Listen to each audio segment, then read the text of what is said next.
안녕하십니까. 전격시사 소현정입니다. 더불어민주당과 국민의힘이 어제 국회 법사위와 행안위에서 크게 충돌했습니다. 야당은 졸속 처리하지 마라, 여당은 발목 잡기 하지 마라, 고성이 오가는 공방이 벌어졌는데요. 격렬했던 법사위 현장, 김기표 더불어민주당 원내 부대표에게 생생한 이야기 들어보겠고요.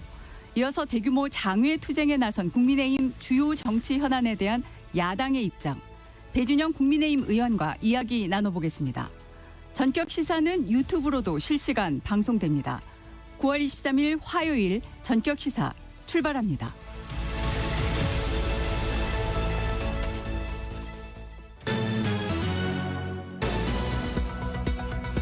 뉴스브리핑 시작합니다. 세계일보 이현미 기자와 함께합니다. 어서 오세요. 안녕하세요. 네, 유엔 총회에 참석하는 이재명 대통령이 오늘 새벽 뉴욕에 도착했죠. 네, 오늘 새벽 1시쯤 미국 뉴욕에 도착한 이 대통령은 유엔 총회 참석을 비롯한 3박 5일간의 방미 일정을 시작했습니다. 이미 세계 최대 자산운용사인 블랙록의 레리 핑크 최고경영자를 만났고요. 미국 상하원 의원과도 오늘 접견을 합니다. 그리고 내일은 유엔 총회 기조연설에 나섰는데 이 대통령은 이 연설에서 민주 대한민국의 복귀를 선언하고 한반도 정책 등 한국 정부의 외교 비전을 밝히면서 북한을 향해 대화를 촉구하는 메시지를 낼 걸로 보입니다. 모레에는 한국 정상으로는 처음으로 유엔 안보리 공개 토의를 주재하고요. 방미 기간 유엔 사무총장을 비롯해 프랑스, 이탈리아 정상 등과 양자회담도 가질 예정입니다. 도널드 트럼프 미국 대통령과의 공식 회담은 열리지 않을 걸로 보이지만 약식 회담과 같은 짧은 접촉이 이루어질 가능성은 있습니다. 3일차인 마지막 날에는 미 월가의 금융인들 그리고 한국인 기업가들과 투자 서밋 행사를 진행한 뒤에 귀국길에 오릅니다. 네, 그런데 출국 전에 이재명 대통령이 외신 인터뷰를 했는데 북한 비핵화에 대한 입장을 밝혔죠. 네, 김정은 위원장이 미국이 북한의 비핵화를 포기하면, 그러니까 북한한테 핵을 포기하라고 요구하지 않으면 트럼프 대통령과 만날 수 있다는 메시지를 어제 새벽에 냈었잖아요. 그런데 이재명 대통령도 유엔 총회 참석을 앞두고 외신과 했던 인터뷰에서 북한 핵을 동결하는 게 비핵화로 가는 현실적 대안이 될 거라고 말했습니다. 어제 공개된 영국 BBC와의 인터뷰 내용이었는데요. 이 대통령은 북한이 매년 15기에서 20기의 핵무기를 추가로 생산하고 있지만 이전의 비핵화 협상은 모두 실패했다고 말했고요. 그러면서 성과 없는 시도를 계속할 거냐 아니면 일부라도 목표를 이뤄낼 거냐는 측면에서 북한이 핵과 미사일 개발을 중단하는 것만으로도 분명한 이익이 있다고 강조했습니다. 또 트럼프 대통령과 김정은 위원장이 다시 만나서 북핵 폐기 대신에 동결에 합의하면 수용하겠다는 뜻도 밝혔습니다. 여권의 사퇴 압박을 받고 있는 조희대 대법원장 발언 어제 화제를 모았죠. 네, 조희대 대법원장은 어제 대법원이 9년 만에 개최한 국제 행사에서 세종대왕의 사법 철학이 우리가 지향해야 할 사법 가치와 깊이 맞닿아 있다. 세종대왕은 법을 왕권을 강화하는 데 쓰지 않았다고 말했습니다. 그러면서 시대를 초월해 정의를 세우기 위해선 재판 독립이 무엇보다 중요하다고 했는데요. 대법원 관계자는 세종대왕의 업적을 기리기 위해 이번 행사를 지난해부터 준비해 왔었고 정치적인 의도는 없다고 선을 그었지만 민주당에선 지금 여권이 추진하는 사법개혁을 우회적으로 비판한 거 아니냐고 비판했습니다. 민주당 김현정 원내대변인은 조 원장은 세종대왕의 이름을 빌려서 국민의 정당한 개혁 요구를 왕권 강화로 매도한 것에 대해 즉각 사과하라고 했습니다. 민주당은 또 어제 법사위에서 조희대 원장 청문회 안건을 통과시켰는데 대법원장에 대한 국회 청문회 시도는 지난 5월 정청래 대표가 법사위원장일 때 이어 두 번째입니다. 오는 30일 오전 10시에 열기로 했고요. 지난 5월에는 조희대 원장이 불출석한 바 있습니다. 민주당은 이재명 대통령의 공직선거법 사건에 대해 대법원이 대선 후보 시절이었던 지난 5월에 유죄 취지로 파기환송했던 데에는 조 원장의 대선 개입 의도가 있다고 보고 있고요.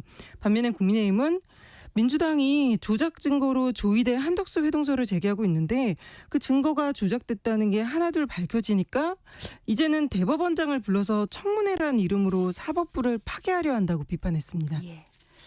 어제 국회 법사위 또 추미애 위원장과 나경원 의원의 설전이 또 있었어요. 네, 어제 법사위에선 추미애 위원장과 나경원 의원이 또다시 맞붙으면서 난장판이 됐습니다. 회의 초반부터 양당 의원들이 고성을 주고받으면서 설전을 벌였는데요. 국민의힘 의원들은 노트북 전면에 정치 공작, 가짜 뉴스 공장 민주당이란 문구와 조희대 한덕수 회동설을 거론했던 민주당 서영교 의원의 사진을 붙여놨습니다. 나경원 의원이 이곳은 추미애 법사위가 아니다 이러면서 의사진행 발언을 계속 요구하자 추미애 위원장은 초선 의원님은 가만히 앉아 계시고 오선 의원님께선 불법 유인물부터 철거해주기 바란다고 경고했습니다. 나 의원은 국회 경위들이 노트북에 붙어있는 유인물을 떼려고 하자 이거 함부로 철거하지 마라. 우리 당의 정치행위다. 떼지 마라. 이렇게 항의했고요. 추 위원장은 세 차례 경고를 한 뒤에 나경원, 조배숙, 송석준 이렇게 국민의힘 의원 3명에게 회의장 퇴장을 명령했습니다. 추 위원장은 그러면서 이렇게 하는 게 윤석열 오빠한테 무슨 도움이 됩니까? 나경원 의원님 이라고 쏘아붙였고 그러자 나 의원은 여기서 윤석열 얘기가 왜 나옵니까? 라고 반발했습니다. 이렇게 갈등하면서 법사위는 오전에만 회의가 2차례나 중단되면서 파행됐습니다. 네. 김건희 특검이 이우한 화백 그림 수수 의혹과 관련해 김 여사에게 25일 추가 소환을 통보했다고요? 네, 김건희 특검팀은 김 여사에게 오는 25일 그러니까 모레 10시 출석을 통보했습니다. 김 여사가 지난달 29일 구속 기소된 이후 첫 특검 소환 조사인데요. 김 여사 측도 소환에 응하겠다고 밝혔습니다. 특검팀은 김 여사가 공천 청탁 의혹이 불거진 김상민 전 검사로부터 1억 4천만 원에 달하는 이우한 화백의 그림을 건네받고는 작년 총선 때 공천에 도움을 줬다고 의심하고 있습니다. 김 전 검사는 결국 공천 심사 과정에서 탈락하긴 했지만 작년 8월에 국가정보원 법률특보에 임명이 됐는데요. 특검팀은 이러한 인사에도 김 여사가 개입했을 가능성을 들여다보고 있습니다. 그러면서 특가법상 뇌물 혐의를 처음 적용했는데 뇌물죄는 공직자에게만 적용되는 범죄다 보니 윤석열 전 대통령과의 공모했다는 사실을 입증해야 합니다. 그런데 특검팀이 김 여사를 뇌물 혐의 피의자로 적시하면서 공모 정황이나 증거를 확보한 게 아니냐는 해석이 나옵니다. 김 여사는 또 내일 오후 2시 10분부터 자본시장법 위반과 정치자금법 위반 혐의로 첫 재판을 받게 되는데요. 법원이 촬영하게 해달란 언론사의 신청을 허가하면서 재판이 시작되기 전에 피고인석에 앉은 전직 영부인의 모습이 공개될 예정입니다. 네, 관심을 모았던 통일교 한학자 총재에 대한 구속영장 오늘 새벽 발부됐죠? 네, 정교 유착 의혹을 받는 한학자 총재가 오늘 새벽 구속됐습니다. 서울중앙지법은 증거를 인멸할 염려가 있다는 이유로 김건희 특검팀이 청구한 영장을 발부했고요. 이에 따라 어제 5시간가량 영장 실질 심사를 받은 뒤에 서울구치소에서 결과를 기다리던 한 총재는 곧바로 입소 절차를 밟게 됐습니다. 한 총재는 2022년 1월 이미 구속된 통일교 전 세계본부장 윤영호 씨와 공모해서 윤석열 정부의 통일교 지원을 요청하면서 국민의힘 권성동 의원에게 1억 원을 전달한 혐의와 함께 건진법사 전성배 씨를 통해 김 여사에게 고가의 목걸이와 샤넬백을 건넨 혐의를 받고 있습니다. 한 총재와 함께 통일교 2인자였던 정원주 전 총재 비서실장에게도 구속영장이 청구됐었는데요. 법원은 공범임에 대한 소명이 부족하고 책임 정도에 있어 다툴 여지가 있다며 영장을 기각했습니다. 최근에 제가 엘리베이터 탈 때마다 그 액상형 전자담배 이것도 피지 말라 이런 포스터를 자주 봤는데 예. 이번에 액상형 전자담배에도 세금 매기고 규제하는 담배사업법 개정안이 국회 첫 문턱을 넘었다고요? 네, 액상형 전자담배 원료인 합성 니코틴을 담배로 규정하는 담배사업법 개정안이 규제 논의를 시작한 지 9년 만에 국회 기획재정위원회 소위원회를 어제 통과했습니다. 현행법상 담배는 천연 니코틴 원료인 연초의 잎 이렇게 연초잎이라고 규정이 돼 있습니다. 그렇다 보니 그간 담배로 분류되지 않은 합성 니코틴이 들어간 액상 전자담배는 별다른 제한 없이 판매되어 왔습니다. 학생들이 부모 명의를 도용하기가 쉬운 온라인으로도 판매가 됐고요. 자동 판매기로도 판매가 됐는데 이 법안이 시행되면 합성 니코틴 전자담배를 팔려면 지자체의 소매인 지정 허가를 받아야 하고 온라인 판매나 자동 판매기 설치가 금지됩니다. 1988년 담배사업법 제정 이후 37년 만에 담배에 대한 정의가 확대되는 건데 다만 유사한 니코틴은 위해성 평가가 제대로 이루어지지 않았다는 이유로 이번에도 규제 대상에서 빠졌습니다. 정부는 합성 니코틴이 담배로 분류가 돼서 이런 제품에 추가로 세금을 매기게 되면 매년 9,300억 원 정도 세수가 늘어날 걸로 보고 있고요. 개정안은 이르면 내일 모레 본회의에서 처리될 전망입니다. 네, 오늘 여기까지 듣겠습니다. 세계일보 이현미 기자였습니다. 수고하셨습니다. 감사합니다. 전격 시사 듣고 계신 지금 시각은 7시 15분입니다. 이어서 교통정보 전해드립니다. 상습 정체 구간 중심으로 출근 정체가 빠르게 늘고 있습니다. 수도권 제1순환고속도로 구리에서 판교 쪽으로 토평 부근에서는 사고가 났는데요. 이제 갓길로 옮겨져서 처리하고 있지만 구리 나들목부터 5km 구간에서 속도 많이 떨어져 지납니다. 더 가서도 광암터널에서 서안암 사이로 정체입니다. 인천 공항고속도로 서울 방면으로 청라나들목을 지나서는 3, 4차로에서 사고가 났는데요. 인천공항 요금소부터 정체 매우 심합니다.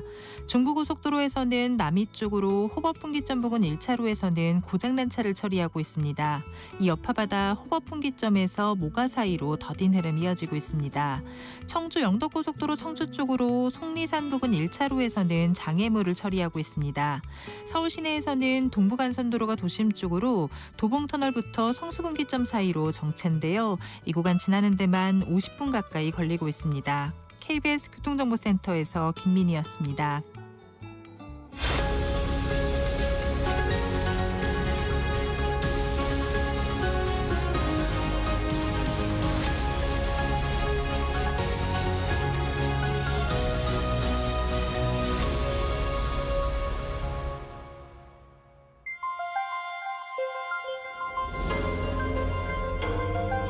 KBS 1라디오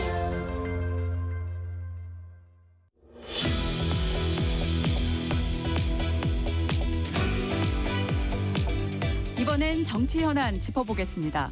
국회 법사위원이자 더불어민주당 3대 특검 대응 특별위원회 소속인 김기표 의원 나와 계십니다. 의원님 안녕하세요. 안녕하세요. 경기도 부천시 을 국회의원 김기표입니다. 반갑습니다. 반갑습니다. 네, 어제 국회 법사 현장에 계셨죠? 네 그렇습니다. 시작부터 끝까지 정말 여야가 한치의 양보도 없이 강하게 충돌했는데요. 네네. 사실 어제 입법 청문회 취지가 건진 법사 관봉권 띠지 분실 경위를 따져 묻기 위한 건데 네. 처음에 유인물 논란으로 시작해서 마찰을 빚더니 오전 내내 이제 파행을 거듭했고요. 요새 법사위가 참 바람 잘 날 없다 이런 말 많이 들으셨을 것 같아요. 왜 그렇다고 보시나요? 네, 그 덕분에 어제 밤 12시에 끝났는데요. 어제 법사위가 이제 오전에는 계속해서 설전이 좀 오가고 이른바 파행이 됐는데요.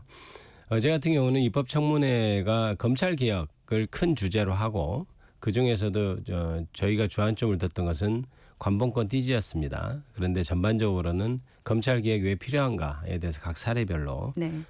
청문회를 하는 자리였는데요. 국민의힘은 애초부터 그 청문회가 열리는 게 달갑지 않았던 모양입니다. 그래서 들어올 때부터 동료 의원인 서영교 의원을 비난하는 그런 유인물을 노트북에 걸어놓고 있어서 추미애 위원장께서 그걸 좀 걷어내라.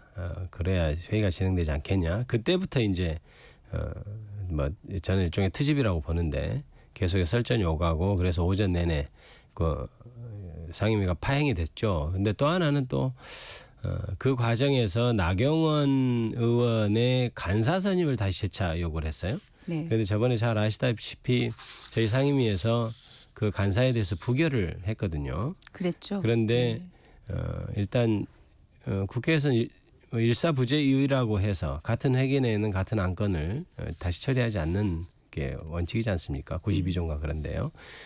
국회법 92조에 따라서 그런데 그게 다시 그 얘기를 하면 우리 입장에서 일사부재 이상 될 수 없는데 그 할 수 없는 얘기를 하게 되면 결국 회의를 청문회를 하지 않겠다는 의도 아니냐 이렇게 돼서 좀 고성과 설전이 좀 오갔던 면이 좀 있습니다. 네.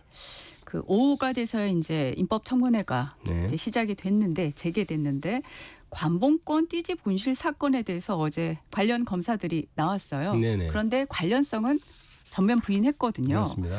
그런데 특히 보면 그 조직적인 증거 인멸 의혹 받고 있는 담당 검사가 압수물 대조 과정에서 관봉이 풀어져서 영치계로 넘어간 걸로 파악한다. 관봉권 훼손엔 책임은 있는데 인멸한 건 아니다. 이렇게 말했습니다. 해명이 됐습니까?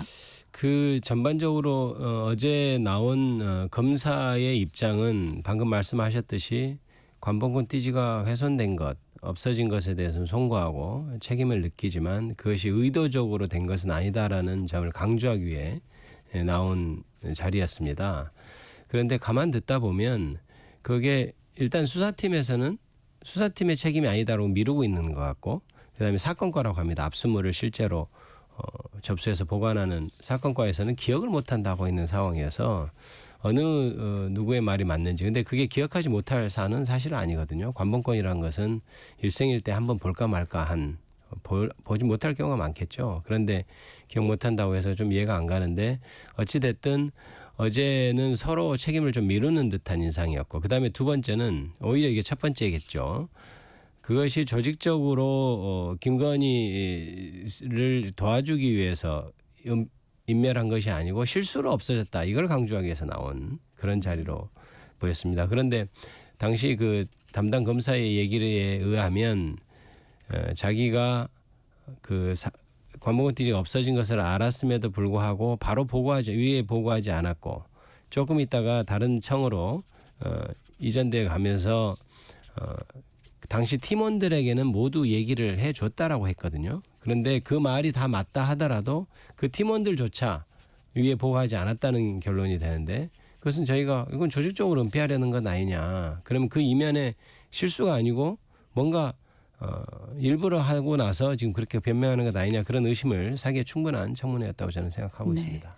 추미애 위원장이 압수 목록 등을 제출을 하라고 했는데 네. 그 목록은 받아 보셨습니까? 결국은 법무부에서도 지금 수사 중인 사안이어서 제출하기 어렵다고 계속해서, 그래서 저희가 이제 그거는 아니다. 우리가 그 부분 압수 목록 그 부분만 좀 이렇게 현출해 주면 되지 않느냐라고 설득을 했음에도 불구하고 결국 어제 청문회 끝날 때까지 저희가 못 받은 그런 상황입니다. 저희가 그 자료는 계속해서 요구해서 받아볼 생각입니다. 그렇군요. 네.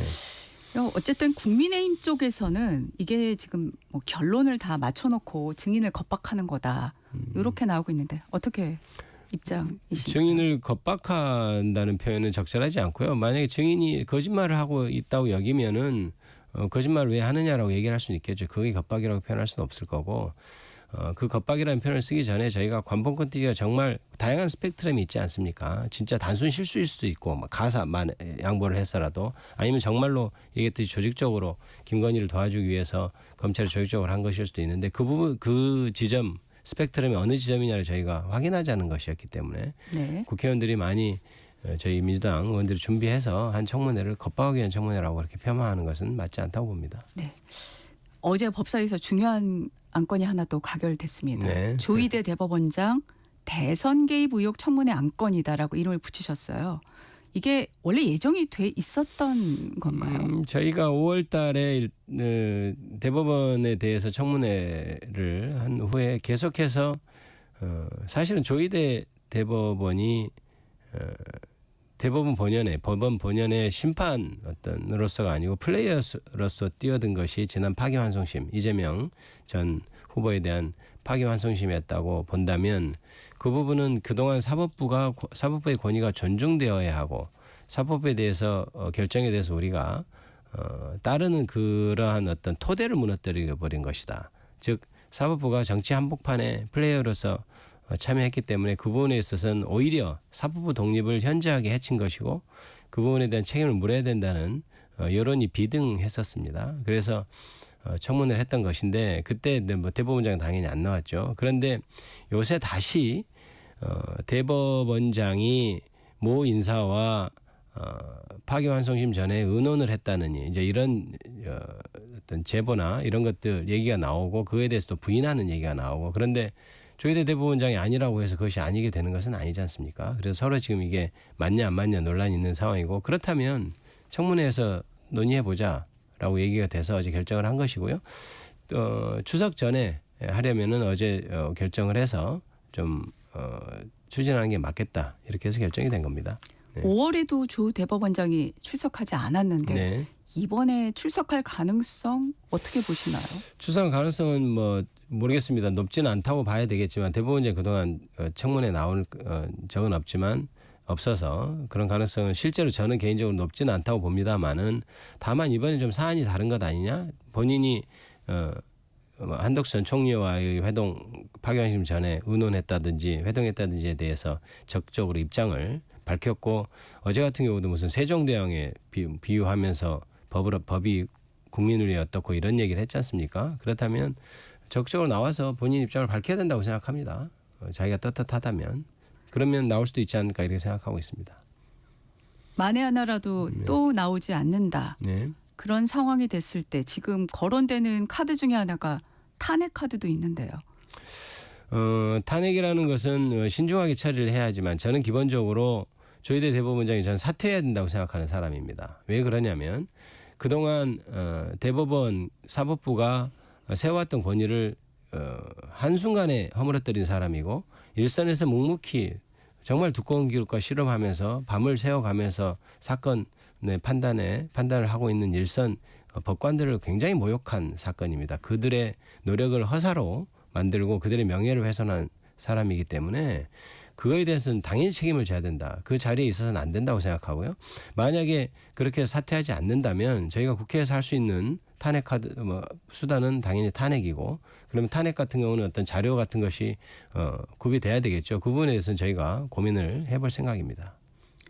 지금 그 조희대 한독수 회동설이라고 해야 되겠죠.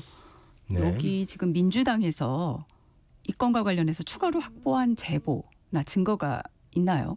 저는 지금 그거 관련한 발언을 한 사람이 아니어서 정보에 이제 접근해 있지는 않습니다만은 그건 따로 확인을 해봐야 되겠습니다. 그 당사자 그런 데 당사자분들께서 당연히 활발하게 그 부분에 대해서 준비를 하고 있을 것으로 생각되고요. 그에 대해서 제가 알 수 있는 입장은 아닙니다. 네. 예.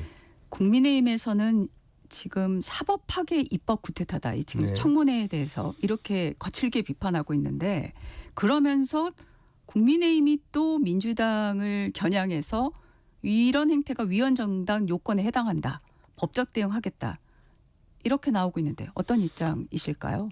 국민의힘이 할 소리는 아니죠. 국민의힘이 저는 국민의힘 소속인 윤석열 전 대통령이 불법 계엄 쿠데타를 일으켰고 거기에 그날 계엄 해제의 절체절명의 순간에 국민의힘 대다수 의원들이 참여하지 않았고 그다음에 그 과정에서 추경호 전 원내대표와 대통령 사이에 윤석열 사이에서 이렇게 전화 통화가 있었고 이런 정황을 본다면 사실 쿠데타 계엄에 있어서 국민의힘도 당연히 연관이 돼 있고 이석기 전 통진당 관련해서 해산된 어떤 사례를 본다면 판례를 본다면 당연히 국민의힘 위원정당으로서 해산돼야 될 정당이라고 저는 생각하고 있습니다. 그런 정당이 민주당에 대해서 위원정당으로 얘기하는 것은 어불성설이다 이런 말씀 먼저 드리고요.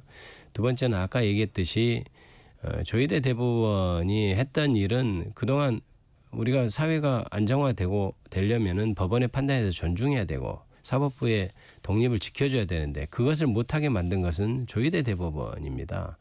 아까도 얘기했듯이 특정 유력한 후보를 아예 피선거권을 박탈시키려는 것이 의도적으로 자행된 것으로 보이고 왜냐하면 소부에 배당되고 그 바로 2시간 만에 전원합의체에 배당해서 소부에 배당돼서 왜 전원합의체에 배당했냐는 것을 보면 그 소부에는 나중에 전원합의체에서 파기환송에 반대한 대법관이 있었어요. 그래서 거기서 안 될 것 같으니까 저는 전원합의체에 바로 그날 회부한 것으로 보이고 거의 이틀 만에 그 다수결로 투표를 해서 나머지 일주일은 판결문 쓰는 시간으로 해서 한 9일 정도 걸렸거든요. 그런 판결이 어디 있겠습니까? 이게 세상에 우리나라에서 가장 중요한 판결이었을 것이고 그다음에 굉장히 그 기록도 두꺼웠을 것인데 그 이틀 만에 그렇게 판결 내용을 결정하고 주문을 결정하고 9일 만에 판결을 내려서 그다음에 파기환송을 했을 때 그날 당일날 서울고등법원에서 준비하고 있다는 듯이 바로 접수하고 사건 배당하고 변론 기일까지 통지를 한 사안이거든요. 그렇다면 이게 조희대 대법원장의 어떤 지시가 아니면 불가능하다 저는 그렇게 생각하는 겁니다. 그렇다면 이 부분에서 그것에 있어서 사법부가 그동안 존중도 받아왔다고 해서 그런 어떤 문제가 있는 행위에 대해서 우리가 짚고 넘어가지 않는다면 앞으로 우리나라는 사법부가 계속해서 그런 정치 한복판에 뛰어들게 되는 관행을 남길 것이다. 그래서 이 부분에 있어서 잘못된 것은 충분히 확실하게 단죄를 하고 넘어가야만 우리 사법부가 더 건강해진다. 이런 생각을 갖고 있기 때문에 그것이 내란이나 위헌이나 위헌정당이다 이렇게 얘기하는 것은 전혀 맞지 않는 사리에 맞는 말을 해야죠. 네. 네. 이 질문 드려야 될 것 같습니다. 네. 지금 의원님이 소속돼 있는 민주당 3대 특검 대응 특위에서 발의한 국정농단 전담재판부 설치법. 당론 채택 가능성은 어떻게 보십니까? 저는 당론 채택이 아직 되어 있지는 않은데 상황에 따라서는 당론 채택 가능성도 높다고 보고 있습니다. 왜냐하면 지금까지의 내란 재판을 한 재판부에 대해서 전 국민적인 어떤 불신감이 팽배해 있다고 보거든요. 내란 수괴에 대해서 구속 기간을 그동안 관행으로 그동안 아무 의심 없이 해왔던 나를 시로 계산하고 그다음에 그것보다 숨겨져 있는 게 하나 있습니다. 체포 적부심 기간은 법 규정상으로도 당연히 공제되어야 하는데도 불구하고 그렇게 해서도 안 되니까 체포 적부심 그거는 공제하지 않겠다고 해서 구속기간에 도과했다고 판단한 현재 재판부가 내란 수괴 윤석열 재판을 하고 있는 상황입니다. 그렇다면 이미 그 사법부의 판단, 법원의 판단에 대해서 신뢰할 수 있는 토대가 저는 깨져 있다고 보거든요. 그렇다면 이런 국가적으로 굉장히 중차대한 이런 사건에 있어서는 정말 편향이 들어가지 않는 객관적으로 판단할 수 있는 그런 재판 전담 재판부가 있어야 되는 것 아니냐는 문제의식에 대다수의 민주당 의원들이 공감하고 있고 그것에 대해서는 국민들도 동의하고 있다고 생각합니다. 그래서 그 부분에 대해서 이제 어떻게 그럼 과연 만들 것이냐. 위헌이라고 주장하는 사람도 있지만 저는 위헌이 아니라고 결론적으로 생각합니다만은 그에 대해서 아주 어떤 위헌 논의도 불가능하게 정확하게 상권 분립에 따라 할 것이냐 이런 것만 남아 있지 사실은 결정한다면 당론으로도 채택될 수 있지 않을까 싶고요. 구체적으로는 그 법안에 대해서 소위나 법사위 논의 과정에서 문제 없도록 이렇게 만드는 것이 더 중요하겠죠. 지금은 일단 발의된 단계니까요. 당연히 토론과 논란이 있을 겁니다. 네. 근데 별도의 이렇게 재판부를 꾸리게 되면 재판이 더 늦어지는 거 아니냐 이런 얘기도 있는데 어떻게 보십니까? 그런 것까지 감안해서 지금 저희들이 법안을 이제 발의하고 이제 처리하게 될 것인데요. 변론을 갱신한다고 하죠. 새로운 재판부가 들어왔을 때 갱신하고 하는 절차가 간략히 된다면 큰 문제는 없을 것이고 그다음에 일선 재판에서도 재판부가 바뀌면은 바로바로 다른 재판부로 다른 기록이 인계돼서 재판들이 이루어지는 과정이 그동안 이루어져 왔기 때문에 큰 문제는 없다고 봅니다. 역시 그 부분도 말씀하신 대로 고려는 해야 된다 이렇게 생각하고 있습니다. 네. 지금 조국 혁신당 비대위원장이죠. 민주당을 포함해서 5개 정당이 내란 청산과 극우 소멸을 위해 국회 3대 특위 설치를 제안을 했어요. 개헌, 사법개혁, 정치개혁특별위원회. 이 3대 특위에 대한 민주당 입장은 뭘까요? 제가 민주당 입장을 밝힐 처지에 있지는 않습니다만은 제 사견임을 전제로 말씀드리면 이 세 가지 안건은 굉장히 어젠다는 굉장히 중요한 것이고 이번 이재명 국민주권 정부에서 좀 해결하고 가였으면 좋겠다는 게 제 개인적인 생각이긴 합니다. 그런데 그리고 개헌 문제 같은 경우는 우리가 국정 과제로서 제일 먼저 4년 중임제를 필두로 한 어떤 전체적인 이제는 오래된 헌법을 좀 고쳐야 되는 것 아니냐 그런 논의가 있기 때문에 당연히 다들 필요한 논의라고 보여집니다. 하지만 이런 생각이 드는군요. 지금 현재 국민주권 정부가 지금 하고 있는 것이 지금 무너진 민생을 지금 세우는 일이 지금 첫 번째고 두 번째는 지금 내란 행위에 대해서 완전히 지금 특검의 수사 그다음에 재판까지 해서 빨리빨리 그 부분에 대해서 정리하고 단죄를 해야 되는 두 가지 어떤 과제가 있습니다. 그것을 빨리 하고 나야 이 사회가 다시 도약할 수 있는 그런 기초가 형성되기 때문에 그 부분에 먼저 신경을 써야 된다 이런 생각이 들고요. 사법개혁 같은 경우는 저희 민주당이 지금 사법개혁특별위원회에서 사법개혁 방안을 마련하고 곧 법안을 발의하고 할 계획에 있습니다. 그래서 그 부분을 일단 먼저 하고 나중에 나머지 전반적인 더 큰 로드맵은 조국 혁신당에서 말하듯이 같이 논의해 볼 수 있다 이렇게 생각하고 정치개혁도 당연히 저는 차분히 이 어떤 국면이 지나가면 논의를 해야 된다고 그렇게 생각하고 있습니다. 네. 특검 상황에 대해서 좀 살펴보겠습니다. 오늘 새벽이죠. 김건희 특검이 청구한 한학자 통일교 총재에 대한 구속영장 발부됐는데 이번에도 증거인멸 우려가 있다라고 적시가 됐습니다. 이 결과는 어떻게 보셨습니까? 저는 당연히 발부될 것이라고 생각했던 것이요. 실제 권성동 의원에게 돈을 줬다는 윤모 세계본부장인가요? 그분이 이미 구속이 됐지 않습니까? 네. 그런데 윤모 그 사람이 윤모 본부장이 구속이 됐는데 그것을 지시하고 그 자금을 준 한학자 총재가 구속이 되지 않을 수는 없다. 그건 당연히 구속될 거라고 예상은 했었습니다. 그런데 그동안 수사 과정에서 불성실하게 임했던 것이라든지 그다음에 아직도 윤모 본부장에 대한 영향력 같은 것을 생각하면 당연히 구속을 해서 접촉의 여지를 좀 줄여야 됐을 것이다. 네. 그래서 구속영장 발부는 당연하다 이렇게 생각하고 있습니다. 네. 지금 보면 윤 전 대통령 측이 또 재판을 앞두고 또 보석 신청을 했어요. 보석 사유 납득 가십니까? 네, 뭐 건강상의 이유라고 얘기를 하는데 이제 그거는 핑계이고 이제 불구속 상태에서 재판받게 해달라 이런 얘기겠죠. 그런데 명분으로 들고 있는 건강상의 이유는 이미 서울구치소나 법무부에서 확인한 바에 의하면 문제는 없는 것으로 그렇게 보이고 그다음에 이제 사안 자체가 엄중한 사안인데다가 계속해서 증거인멸 우려로 구속영장이 발부된 사건인데 과연 증거인멸 우려가 소멸됐느냐 그렇게 보기는 어렵거든요. 그래서 보석이 받아들여지기는 어려울 것 같다 이런 생각이 들고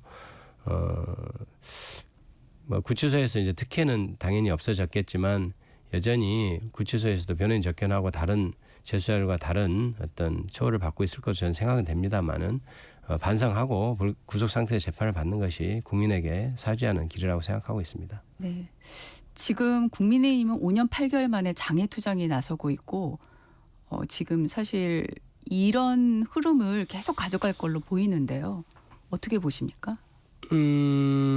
국민의힘 입장에서는 그것이 고육지책이라고 저는 보입니다. 무슨 말씀이냐면 일단 이재명 대통령이 누가 봐도 일을 굉장히 잘 하고 있고 저는 사석에서 국민의힘을 적극 지지하고 골수란 표현 그렇습니다. 굉장히 적극 지지하는 분을 만났는데 처음에는 정말 잘하면 어떡하지 이렇게 농담식으로 저한테 그렇게 얘기했다고 얘기하더라고요. 그러면서 아 정말 잘하네 이렇게 얘기를 하는 걸 들었는데 국민의 입장에서는 어떻게 보면 정치 반대편에 있는 이재명 대통령이 너무 잘하고 그다음에 국회에 들어와서는 본인들이 또 이재명 대통령이 잘하고 있는 것에 대해서 협조를 해야 될 입장이라면 돌파구로서 그렇게 장외 투쟁을 할 수밖에 없는 것 아닌가 이런 생각이 좀 들었고요. 그 부분이 그동안 이렇게 지지율이 떨어지고 흩어졌던 자신들의 어떤 지지 세력을 또 만회하는 데 필요하다고 생각했을 것 같고요.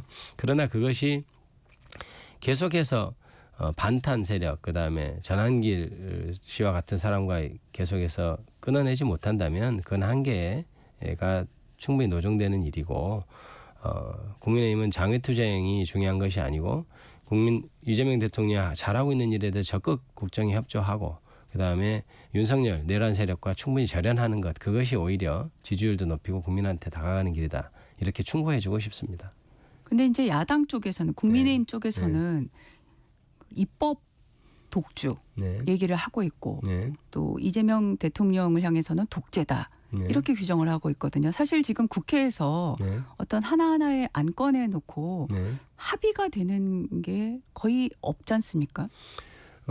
지금 지난 윤석열 정권 동안 무너진 경제나 민생을 살리기 위해서는 굉장히 속도도 높여야 되고 여러 방면으로 지금 이렇게 준비하고 건드려야 될 부분이 많이 있습니다. 입법도 필요한 부분이 많이 있는데 국민의힘 입장에서는 국민의힘에서는 그렇게 독재라고 하면서 아예 국정 협조를 하지 않는 상황이고 심지어는 국민의힘이 위원장인 어떤 그 상임위원회는 잘 열리지도 않습니다. 그래서 그러면 그쪽에 필요한 법안들은 아예 스톱돼 있는 상태예요. 그래서 저희가 패스트트랙으로 6개월을 막 기다려서 해야 되는 그런 대책까지 강구해야 되는 상황인데 그것은 입법 독재니 하는 것은 자기들이 국정에 협조하지 않는 핑계에 불과하고요.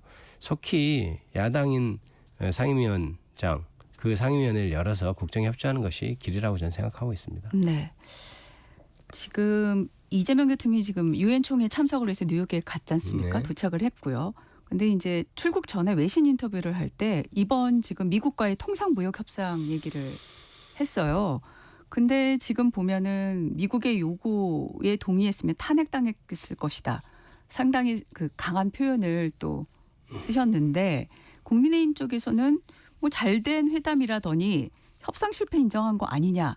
또 이런 반응을 내놓는데 어떻게 보십니까? 아마 일각에서는 왜 그것을 문서화하지 않느냐 이제 이런 계속해서 시비를 걸고 있는 것 같고 지금 흘러가는 상황을 보면 미국 같은 경우가 이제 동맹국으로서 대우를 해준다기보다는 어떻게 패종국처럼 막 이렇게 돈을 이제 받아가려고 하는 듯이 보이고 그 다음에 이것이 또 마지막일 것이냐 또 들어주면 어떻게 될까 이런 우려가 있지 않습니까? 그래서 그런 저런 것을 감안해서 문서화하지 않고 했던 거고 실제로 미국의 어떤 요구가 굉장히 강했다는 것을 강조한 것으로 보이고요. 그런 면에서 문서하지 않은 것에 대한 비난은 부적절하다 이런 표현을 하신 것을 저는 이해하고 있고 앞으로도 굉장히 험난할 것으로 생각됩니다. 그것은 이재명 대통령이 잘못해서가 아니고 미국의 어떤 정책이 그런 것으로 보여져서 그렇게 말씀하신 것으로 보이는데 앞으로도 잘해 나가실 것으로 저는 믿고 있습니다. 네, 알겠습니다. 지금까지 국회 여당 법사위원인 김기표 더불어민주당 의원과 이야기 나눠봤습니다. 고맙습니다. 감사합니다.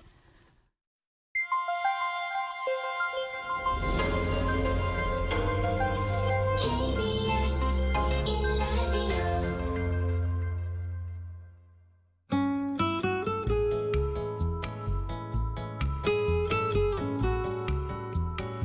있었구나. 저도 어떨지 모르겠네요. 스튜디오에 나와 있는 이설아 기상캐스터와 함께 날씨 알아봅니다. 오늘이 절기상 추분이네요. 네. 추분이 지나고 나면 원래 가을이 더 깊어지죠? 네, 오늘은 낮과 밤의 길이가 같아진다는 절기 추분입니다. 덥고 추운 것도 추분과 춘분까지다라는 속담이 있는데요. 그래서 이날을 계절의 분기점으로 인식했습니다. 추분이 지나면 점차 밤이 길어지기 때문에 본격적인 가을이 시작되는 겁니다. 추분과 춘분은 모두 밤낮의 길이가 같은 절기지만 기온을 비교해 보면 추분이 약 10도 정도가 높습니다. 이맘때 여름의 더위가 남아있기 때문이죠. 오늘도 한낮에는 서울과 부산이 27도, 광주와 제주는 28도까지 올라가 활동량이 많으신 분들은 다소 덥겠습니다. 오늘도 내륙과 산지는 기온의 일교차가 10도 안팎까지 벌어지겠습니다. 당분간 일교차 큰 날씨는 계속되겠습니다. 네. 옷 입기가 좀 쉽지는 않아요. 네. 그런데 지금 가을을 재촉하는 비일까요? 내일 모레 또 전국에 비 소식이 있어요. 네, 그렇습니다. 오늘 오전부터 제주도에 늦은 밤부터 남해안에 비가 시작돼 내일과 모레는 전국 대부분 지역에 비가 올 것으로 보입니다. 내일과 모레 예상 강수량은 서울과 인천, 경기와 강원 북부 내륙, 충남 서해안과 광주 전라도에 최대 80mm가 넘겠고요. 그 밖의 지역에는 10에서 60mm 정도입니다. 북쪽의 찬 공기와 남쪽의 더운 공기가 충돌해 대기가 불안정해 특히 내일부터 모레 사이 천둥 번개가 치면서 시간당 20-30mm의 장대비가 쏟아지는 곳이 있겠습니다. 오늘까지는 전남 해안과 경남 해안에, 내일은 서해안과 제주도, 강원 산지에 바람이 순간풍속 초속 15에서 20m로 강하게 부는 곳이 있어 비바람 피해가 없도록 주의하셔야겠습니다. 이번 비가 그친 뒤에는 토요일에 충남과 전라도를 시작으로 일요일 오전에는 전국적으로 또 비가 내릴 것으로 예상됩니다. 당분간 제주도 해안과 전남 해안, 경남 해안에는 갯바위나 방파제를 넘을 정도의 높은 너울이 밀려오겠습니다. 네. 오늘 날씨 이설아 기상캐스터였습니다. 자.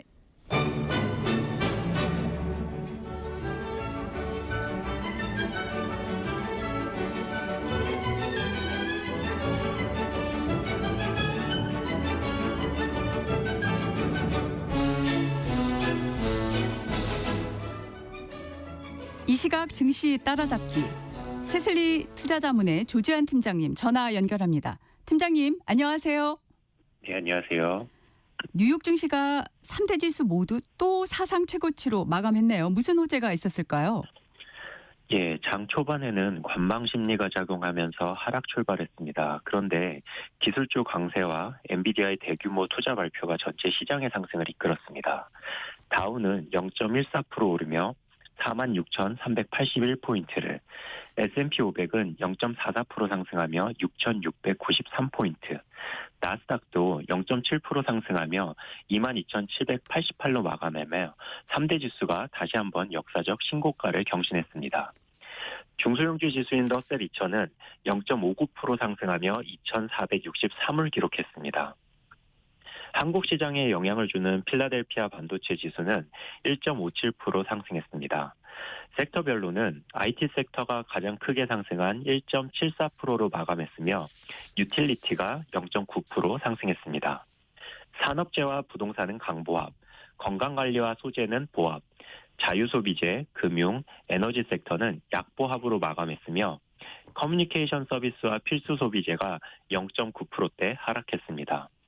시장 금리 동향은 미국채 10년물은 2bp 상승한 4.15%, 2년물은 3bp 상승한 3.61%를 기록했습니다. 달러 인덱스는 소폭 하락한 97.3을 기록했습니다. 미국 증시를 사상 최고치로 끌어올린 엔비디아의 대규모 투자 내용이 어떻게 됐는지 자세히 좀 알려주시죠. 예, 엔비디아의 대규모 투자 소식이 나오면서 4% 급등을 했고요. 이는 뉴욕 증시의 상승세를 이끌었습니다. 엔비디아가 최대 1천억 달러 규모로 오픈AI와 함께 10기가와트급 초대형 데이터 센터 건설을 추진을 합니다.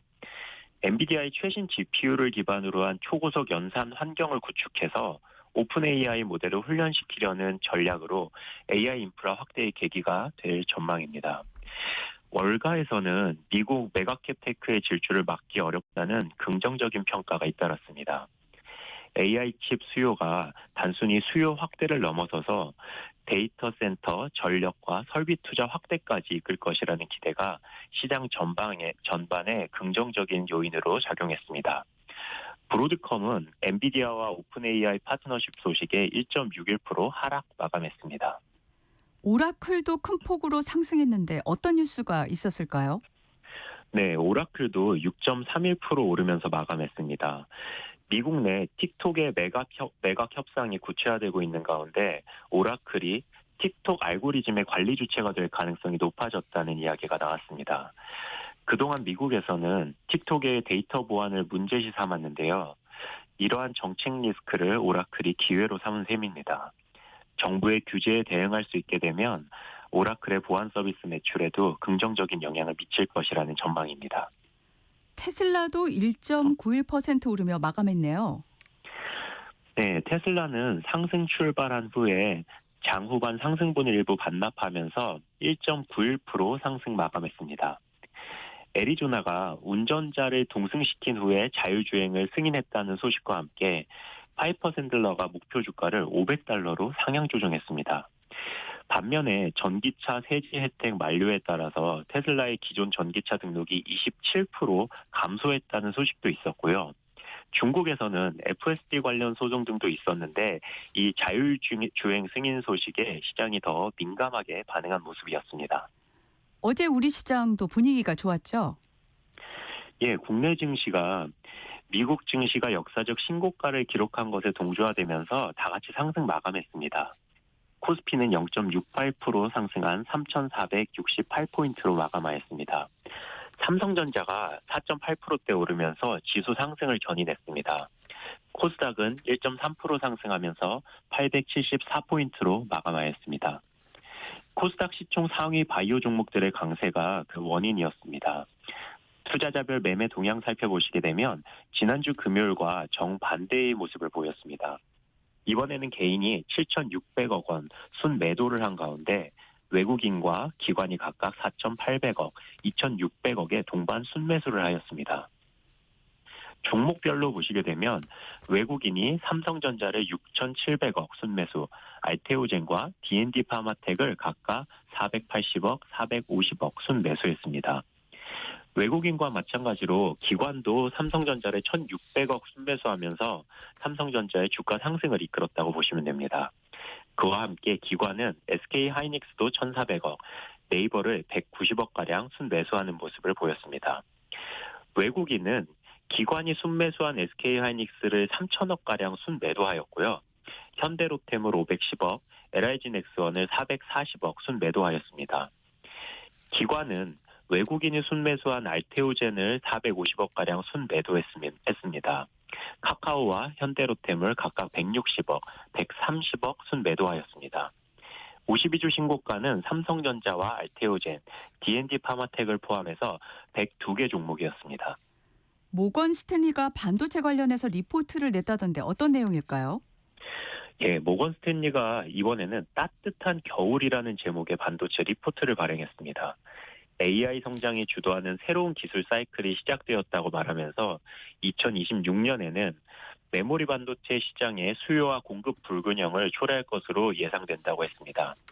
이로 인해서 메모리 가격의 상승과 관련 기업들의 실적 개선으로 이어지는 슈퍼 사이클이 나타날 것이라고 하면서 삼성전자의 목표가를 기존 86,000원에서 96,000원으로 12% 상향 조정했고요. SK하이닉스는 26만 원에서 41만 원으로 58% 대폭 상향 조정했습니다. 이런 한국 시장 상승세가 언제까지 지속될 것으로 전망될까요? 연초 이후에 코스피가 44%, 니케이225가 15%, 상해 종합이 14%, S&P 500이 13%, 유로스탁스 600이 9%대 상승을 하고 있는 상황입니다. 전 세계 주요 국가 증시 중에서 1위를 하고 있는데요. 이에 따라서 국내 증권사에서도 지수 전망치 상향이 이루어지고 있습니다. 올해 하반기에 코스피 지수를 3,700에서 3,800선까지 지수 상단을 높이고 있는 상황입니다. 코스피의 적정 PBR을 1.2배에서 1.5배로 제시한 것입니다. 일본의 경우에는 금융시장이 개혁된 이후에 10년 PBR 평균치가 1.3배라고 보면 코스피도 만약 정부의 정책적인 뒷받침이 되어준다면 지수의 상방은 더 열려 있다고 볼 수 있겠습니다. 잠시 후에 장이 열리는데 오늘 주식시장 흐름하고 가장 눈여겨야 할 부분이 뭔지 좀 알려주시죠. 예, 오늘 코스피는 0.6% 내외로 상승 출발할 것으로 보입니다. 삼성전자가 4분기 디램 가격을 30% 인상하고 낸드 플래시 가격도 5%에서 10%대 올리기로 했다는 뉴스와 함께 엔비디아의 데이터 센터 건설 뉴스로 인해서 오늘은 반도체와 관련 업종을 중심으로 시장이 움직이는 하루가 될 것으로 전망됩니다. 아시아 증시는 좀 엇갈렸어요. 한국하고 일본 시장은 최고치인데 인도와 홍콩 시장이 하락세를 보였죠. 예, 아시아 증시는 혼조세를 보였습니다. 니케이225가 0.99% 상승하였습니다. 대만 가건 지수는 1.1% 상승, 중국 상해 지수는 강보합이었고요. 홍콩 항생 지수는 0.76% 하락 마감했습니다. 인도 또한 0.2% 하락하며 마감했습니다. 애플 벤더의 부품 증산 소식에 일본의 무라타가 7%대, 태양유전이 8%대 오름세를 보였습니다. 상품과 가상화폐 시장은 어땠을까요? 예, WTI 유가는 배럴당 62.6달러로 전일 대비 0.06% 하락하였습니다. 천연가스는 2.7% 하락하며 2.8달러를, LME 구리는 0.49% 오르면서 톤당 9,989달러를 기록했습니다. 금은 전일 대비 1.67% 상승하면서 온스당 3,747달러를 기록했습니다. 가상화폐 시장은 월요일 하루에만 15억 달러 이상의 롱 포지션이 청산되면서 급락장이 발생했던 하루였습니다. 이더리움은 레버리지 롱 포지션 약 5억 달러 정도가 청산이 되면서 9%대 하락해 4,075달러를 기록하기도 했고요. 비트코인은 3%대 하락하면서 11만 2천 달러 밑으로 하락하기도 했었습니다. 네, 이 시각 증시 따라잡기 채슬리 투자자문 조재환 팀장과 함께했습니다. 내일 뵙겠습니다. 감사합니다. 전격 시사 2부 여기서 마치고 잠시 후 3부에서 뵙겠습니다.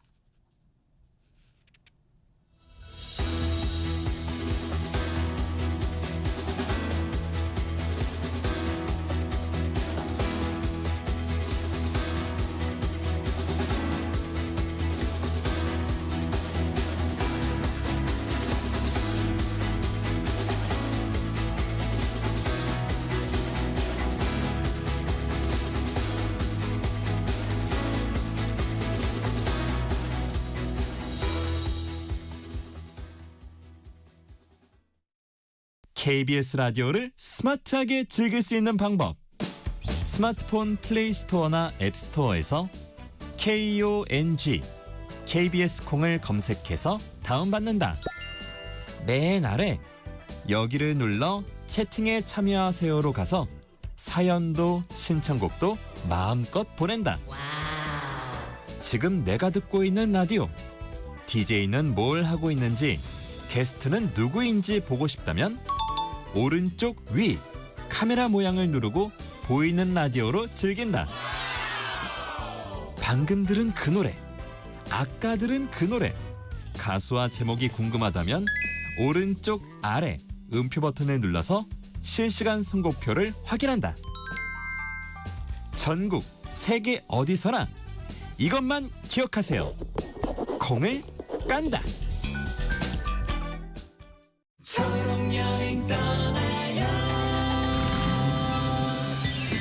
안녕하세요. 볼륨을 높여요 DJ 오마이걸 효정입니다. 오늘은 성우님의 사연을 만나볼게요. 저는 얼마 전 장애인 편의 차량과 산악용 전동 휠체어를 타고 지리산 노고단으로 여행을 다녀왔습니다.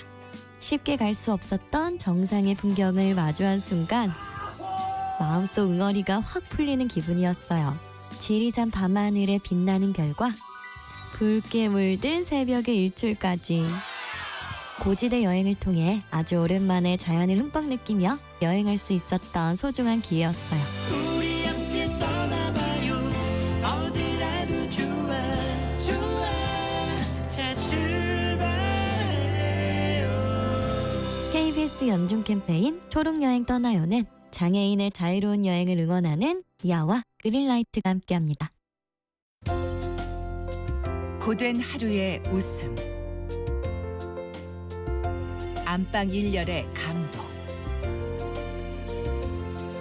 가장 필요할 때 여러분 곁에. 이 모두가 시청자 여러분 덕분에 가능했습니다. 방송법 개정에 따라 2025년 11월부터 수신료는 전기요금과 함께 고지됩니다. 수신료 내역은 전기요금 고지서에서 확인하실 수 있습니다. 수신료 문의는 KBS 수신료 콜센터 1588-1801로 연락 주시기 바랍니다. KBS는 언제나 여러분의 소중한 일상과 함께합니다. 수신료의 가치를 실현합니다. 여러분의 KBS.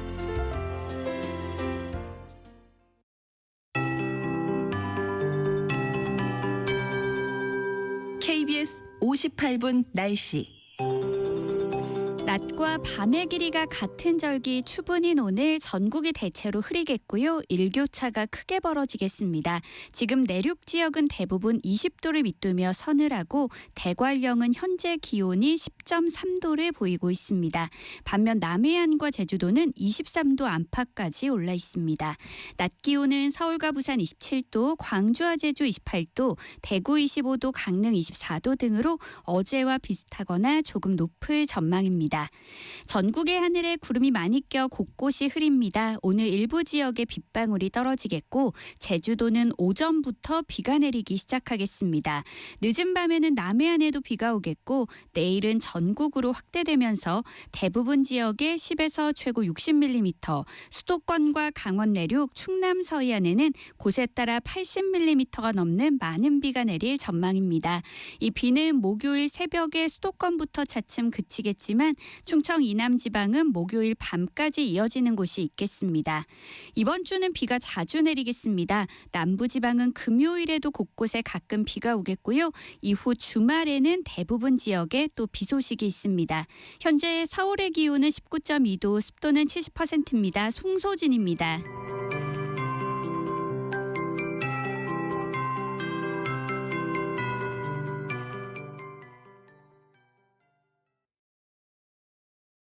정성을 다하는 국민의 방송 KBS가 8시를 알려드립니다. AM 711kHz, FM 97.3MHz, KBS 1라디오입니다. HLKA.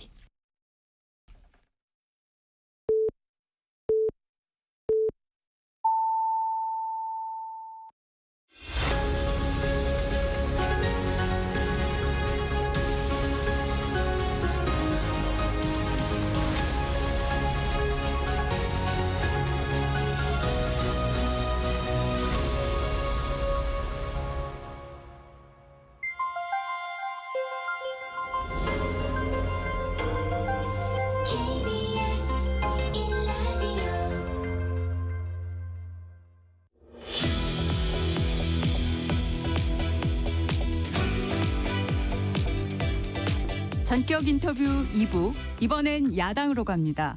배준영 국민의힘 의원 전화 연결합니다. 안녕하세요, 배 의원님. 네, 안녕하십니까? 네, 국민의힘이 지난 주말 대구를 시작으로 정부 여당을 겨냥한 대규모 장외투쟁을 시작했는데요. 최고위원회의도 현장에서 열고 있습니다. 대구에 이어 다음 지역은 어딜까요?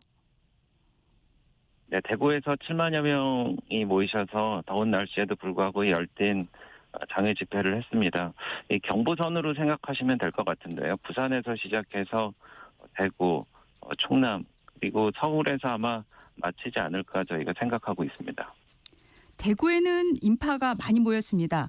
보수의 심장이라는 대구를 선택을 했는데 이유가 있을까요?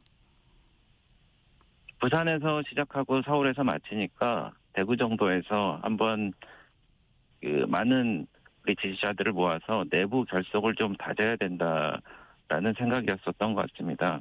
그래서 수신제가 치국 편천하라고 하는데 우선 당이 새로운 리더십이 생겼고 그 리더십을 바탕으로 이제 내부 결속을 하고 그 가운데 또 중수청이라고 그러죠. 중도라든지 수도권 청년층에 본격적으로 이제 이 장을 넓힐 수 있는 플랫폼을 마련했다. 뭐 그런 생각이 듭니다. 강성 지지층에는 이번 대구 집회가 호소력이 있었다 이런 평가지만 중도층에게는 소구력이 있을까? 어떻게 보십니까? 방금 말씀드렸다시피 저희 당이 그 계엄 탄핵 이후에 굉장히 어려운 시기를 거쳤고 그 가운데서 당이 4분 오열됨으로 해서 지지자 그리고 국민 여러분들께 많은 실망을 안겨드린 것도 사실입니다. 그렇기 때문에 중요한 것은 우리가 서로 같은 뜻을 가지고 이재명 정부의 그런 삼권 분립을 무시한다든지 외교를 파탄시킨다든지 이런 거에 대한 공감을 바탕으로 내부 결속을 다진 다음에 그 다음에 우리 국민 여러분들께 이런 어려운 사정들을 호소하고 또 정당으로서 다시 발돋움할 수 있는 자세를 갖추는 게 중요하다. 저희는 그렇게 생각하고 있습니다. 네. 그럼 장애 집회에 대한 당내 평가는 전반적으로 어떻게 나오고 있을까요?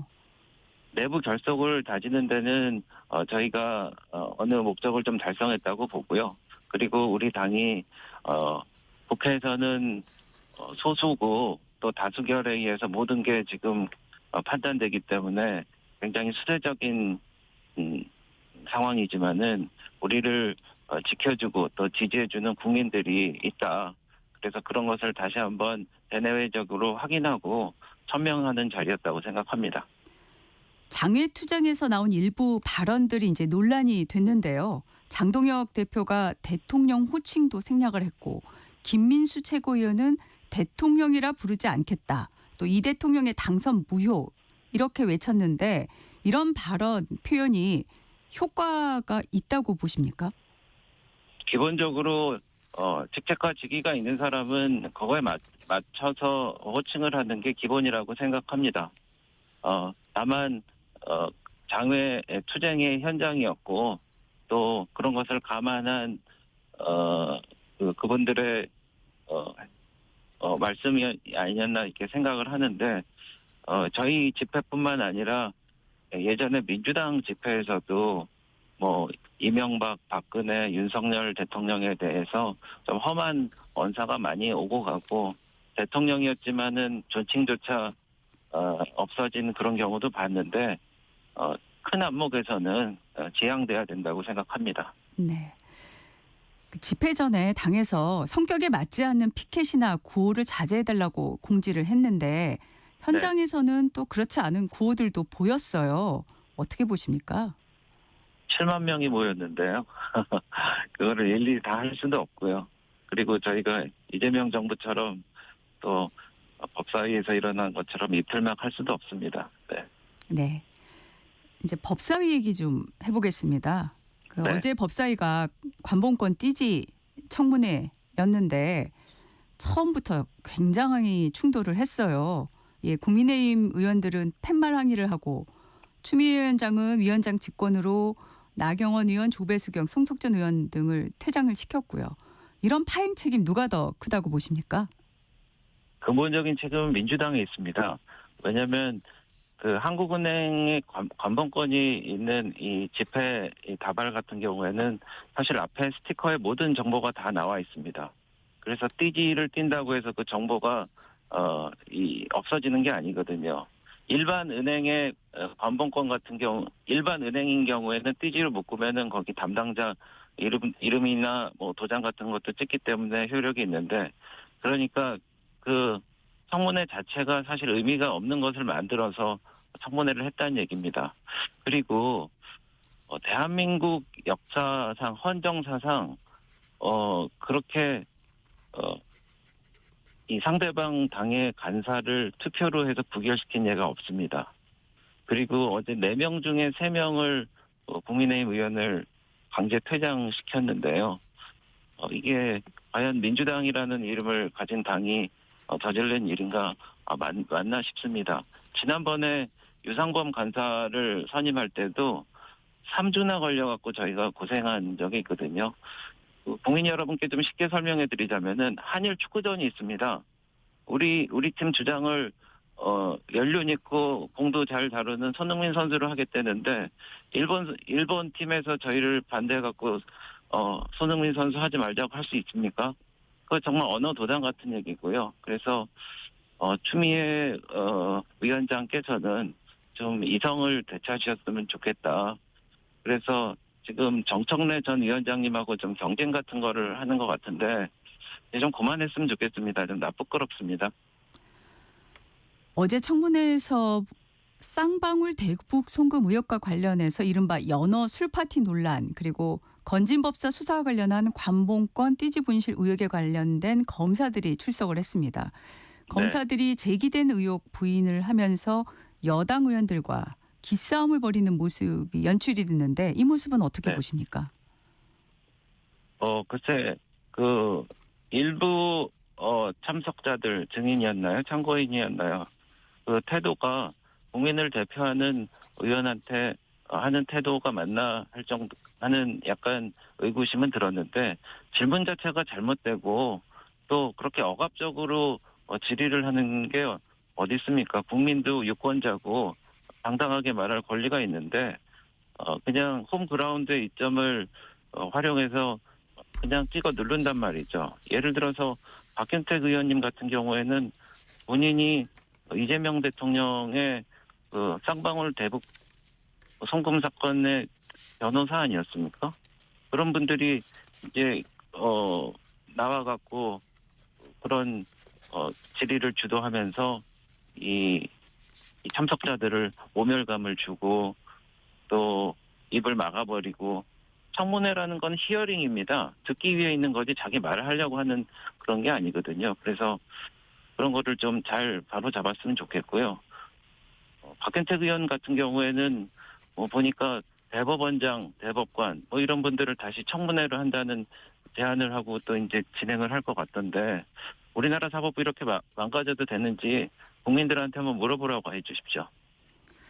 자연스럽게 지금 조희대 대법원장 청문회 30일에 지금 예정이 돼 있는데, 그동안에 사실 조희대 대법원장도 출석하지 않았고 또 판사들도 3권 분립 침해 우려를 이유로 국회에 나오지 않았는데 이번에는 어떻게 될까요? 지난번에는 야당이었거든요. 근데 이제 지금은 민주당이 정부 여당으로서 3권 분립을 무너뜨리고 현재 벌어지고 있는 재판과 관련된 영향력을 행사하려고 법원의 수장인 대법원장, 대법관 이런 분들을 다 부른단 말이죠. 그래서 이거는 헌법상에 보장된 3권 분립을 심각하게 침해한다 이런 생각을 합니다. 야당일 때와 여당인 건 또 다르죠. 그리고 대통령께서도 선출 권력이 임명 권력보다 위에 있다. 그리고 내란 전담, 내란 특별재판부를 만드는 게 뭐가 문제냐 이런 식으로 말씀을 하시고 하기 때문에 이렇게 대법원장을 불러갖고 청문회를 한다는 게 압박을 줘서 재판 결과를 바꾸게 하려고 하는 그런 의도가 아닌가 생각이 되고요. 그리고 이 대법관과 대법원장이 다 나오면은 당사자인 이재명 대통령도 출석을 해야 되나 이런 논란이 좀 있지 않겠습니까? 여기에 대해서도 정부 여당은 대답을 해야 될 것 같고요. 그리고 문제를 제기한 열림공감TV가 있습니다. 여기에 나와 있는 근거를 바탕으로 지금 이 청문회가 열어지는데 그 열림공감TV에 관련해서는 또 민주당에서 안 불렀어요. 그래서 숨길 건 숨기고 드러낼 건 드러내고 망신 줄 건 망신 주고 해서 재판 결과를 좀 바꾸려고 하는 것 같습니다. 예전에 그 이재명 대통령 그 선거법 위반 상황에 관련해서 김만배 씨라는 분이 모 대법관을 만난 다음에 재판 결과가 뒤집혀진 적도 있는데요. 글쎄요, 이제 민주당에서 법 왜곡죄라는 것까지 만들어서 국민에 안 맞는 재판 결과를 내면은 그거에 대해서 처벌하는 법까지 만든다고 합니다. 좀 시민들한테 물어봤으면 좋겠어요. 대한민국 국민들이 과연 입법부를 더 신뢰하느냐 아니면 사법부를 더 신뢰하느냐 이렇게 법원을 망가뜨려서 되느냐 그리고 뭐 내란 특검 같은 거 만들어서 마음대로 기소하고 내란 전담, 내란 특별재판부 같은 헌법에도 없는 위헌적인 걸 만들어서 마치 반민특위, 3.15 부정선거 이런 문화혁명과 같은 그런 근본 없는 시스템의 재판 체계를 만드는 게 장기적으로 우리나라 국익에 도움이 되느냐, 공정한 재판에 도움이 되느냐 묻지 않을 수 없습니다.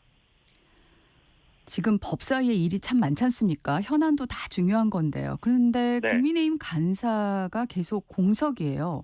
빨리 네. 공석을 메워야 할 텐데요. 네. 나경원 의원이 꼭 간사에 선임돼야 한다는 입장일까요? 아까 말씀드렸다시피 헌정사상 없는 일이에요. 우리 팀 주장을 우리가 뽑는 데는데 상대 팀에서 반대한다고 안 뽑기 시작하면은 앞으로 저희가 어떻게 할 겁니까? 앞으로 국회 뭐 이제 3년 가까이 남았는데 민주당이 반대할 때마다 우리 선수 교체해야 됩니까? 네, 그럴 수 없습니다. 네. 이번엔 좀 행안위 얘기 좀 해보겠습니다. 국회 네. 행안위에서 검찰청 폐지 그리고 경제부처 개편을 골자로 한 정부조직법 개정안이 여당 주도로 처리가 됐는데 네. 이게 이제 25일 본회의에서 최종 처리를 할 것이다. 이제 이렇게 더불어민주당은 이야기를 하고 있고요. 지금 네. 국민의힘에서는 무한 필리버스터 얘기하고 계신데요. 네. 앞에서도 이미 필리버스터가 진행된 예가 있는데 이번에는 어떻게 진행을 하실 생각이신 건가요? 정부가 만들어지면은 정부 조직을 해서 자기 스타일대로 하는 게 기본입니다. 저희도 존중할 생각이 있었는데 지난번에 합의를 했는데 하루 만에 원내대표들끼리 한 거를 당대표 그리고 용산에서 뒤집어 엎어버렸어요. 그래서 그게 있고 또 하나는 이 정부 조직이라는 게 굉장히 정부의 700조 넘는 예산을 이제 다뤄야 되니까 복잡다단하고 어려운 일을 해야 되는데 상정한 지 열흘 만에 그것을 심사를 마치고 다 끝내버린다고 그럽니다. 그럼 민생이 어떻게 되겠습니까? 일례로 그 중대범죄수사청 같은 경우에는 만든다고만 해놨지 도대체 인원은 어떻게 하는지 검찰청에 일하던 검사들은 어떻게 하는지 이게 뭐 대책이 없고요. 헌법에 검찰총장이라는 말이 나와 있는데 검찰청을 없으면 위헌이 됩니다. 그런 문제가 있고 환경부를 기후환경부로 만든다고 그러는데 그거는 환경을 지키는 거하고 산업을 개발해서 에너지를 쓰는 거하고 산과 방패를 다 주는 거거든요. 그리고 재정 기재부를 나눠 갖고 그 예산 기능만 총리실로 준다는데 그럼 앞으로 막 퍼주는데 아무런 이런 제어 장치가 없는 겁니다. 이런 거를 마음대로 하겠다는데 저희가 이제 소수당이니까 손을 놓고 있을 수만은 없는 거 아닙니까? 소수당이라고 해서. 그래서 저희가 필리버스터를 통해서 무엇이 잘못되고 국민들에게 뭐가 피해가 되는지 예를 들어서 지금 경찰청하고 중대수사범죄청하고 그리고 국가수사본부가 전부 행안부 밑에 가고 그러면요. 보안수사권도 없고 그러면은 이런 약자들, 어려운 분들의 어떤 잘못된 수사 같은 게 보완이 안 됩니다. 어려운 게 있는 거예요. 이런 거를 일체 검토도 하지 않고 그냥 마파람에 개눈 감추듯이 밀어붙인다? 나중에 국민들한테 지대한 피해가 가는 겁니다. 예전에 저희가 임대차 입법도 정부 여당에서 다수당에서 밀어붙여갖고 서울 아파트 값이 2배나 올랐어요. 그런 피해를 지금 맞닥뜨리기 일보 직전이고요. 지난번에 저희가 필리버스터를 통해서 노란봉투법이라든지 방송산법이라든지 상법에 대해서 말씀을 드렸는데 이번에 더 심각합니다. 정부 조직법이나 앞으로 무소불위의 다수를 이용해서 막 밀어붙이는 법안에 대해서는 저희가 꼭 필리버스터를 통해서 국민 여러분들 앞에 적어도 낱낱이 알려서 나중에 명백하게 민형사상의 책임을 묻도록 하겠습니다. 지금 필리버스터는 당연히 이제 강행을 하신다는 말씀이시고 그런데 개정안이 25일 본회의에서 이제 처리가 되면요. 네. 추석 전에 정청래 민주당 대표가 공언했던 대로 검찰청 폐지 소식이 전해질 수도 있는데요. 이렇게 되면 국민의힘에서 이를 저지할 수 있는 구체적인 방안 갖고 계실까요? 방금 말씀드렸다시피 저희는 국민한테 호소하는 수밖에 없어요. 예전에는 국회의원 한 명 한 명이 헌법기관이라서 상임위원회, 소위원회에서 법안 심사할 때 다 의견을 들어주고 그래서 걸른 겁니다. 근데 지금은 무조건 민주당 의원들을 거수기로 만들어서 손만 들게 하니까 저희가 제도적으로 절차적으로 할 수가 없어요. 그리고 또 하나는 국회 선진화법이라는 게 있기 때문에 어제 법사위에서 보셨지 않습니까? 그 법안 명칭 추미위원장이 되내는 거 그거 하게 되면은 또 형사처벌 받습니다. 지난번 패스트트랙. 그래서 저희는 마지막 수단이 정말 국민들 여론에 호소하는 거고 국민들께서 이거는 안 되겠다 해서 여론이 움직여 주는 게 중요하다. 저희는 그렇게 생각하고 최선을 다하겠습니다. 특검 관련해서 좀 말씀 좀 나눠보겠습니다. 네.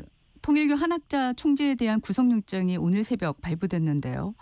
지금 권성동 의원에 이어서 한 총재 신병까지 특검이 확보를 했습니다. 특검 수사가 앞으로 어떻게 전개될 걸로 예상하고 계신가요?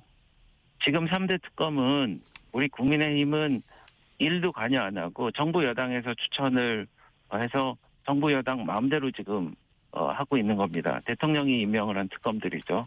그래서 저희 희망은 법과 원칙에 따라서 하기를 희망합니다만 지난번 우리 당사에 대한 500만 당원 명부에 대한 압수수색 거기에 이름, 전화번호, 계좌번호, 주민등록번호 다 적혀 있어요. 그거를 무도하게 압수수색해서 하려고 하는 그 행태를 보면은 과연 저게 제대로 된 수사가 될까 굉장히 저희가 걱정하고 있습니다. 그리고 그런 대가를 주고받아서 그런 행위가 이루어졌다고 그러면은 위법한 게 맞겠는데 그러면 똑같은 잣대로 민주당에는 지금 민주노총도 있고 정교조라든지 민주당을 지지하고 또 입당하고 그리고 정치적인 중립을 지켜야 되는지 그게 이제 법상의 제한이 있고 이런 많은 분들이 계신데 똑같은 기준으로 다시 한번 좀 들여다 봐줘야 된다. 그런 말씀을 드리고 싶습니다. 내일부터 김건희 여사 재판이 열리는데 재판부가 언론사들의 법정 촬영을 허가해서 공판 시작 전에 김 여사가 피고인석에 앉은 모습이 공개될 예정인데요. 전직 대통령 촬영 허가된 사례는 있는데 전 대통령의 배우자 법정 모습이 공개된 거는 최초이라서 이 결정은 어떻게 보십니까? 글쎄요, 이제 윤석열 대통령도 저희 당을 떠나신 상황이라서 제가 뭐라고 한편에서 말씀드리긴 좀 어려운 상황인 것 같기는 합니다만 글쎄 그렇게 꼭 공개를 해야 될 만한 중대한 사정이 있는지 재판부는 국민 앞에 밝혀야 될 것입니다. 지금부터는 유엔 총회 얘기 좀 한번 말씀 들어보고 싶습니다. 이재명 대통령이 이제 유엔 총회 일정에 돌입을 해서 기조연설을 하고 역대 대통령 가운데선 처음으로 유엔 안보리 회의도 주재할 예정인데요. 국민의힘에서는 이번 유엔 총회에 대해서 어떻게 보고 계십니까? 잘 됐으면 좋겠습니다. 저도 예전에 유엔에서 인턴을 한 사람으로서 정말 유엔 사무총장도 생기고 유엔 총회 그리고 안보리 의장국에서 사회를 보는 이런 정말 영광스러운 자리죠. 그래서 잘 됐으면 좋겠고 이번에 AI하고 뭐 평화와 그 번영 뭐 이런 게 주제라고 하더라고요. 그래서 잘 진행해 주실 것이라고 믿어 의심치 않습니다.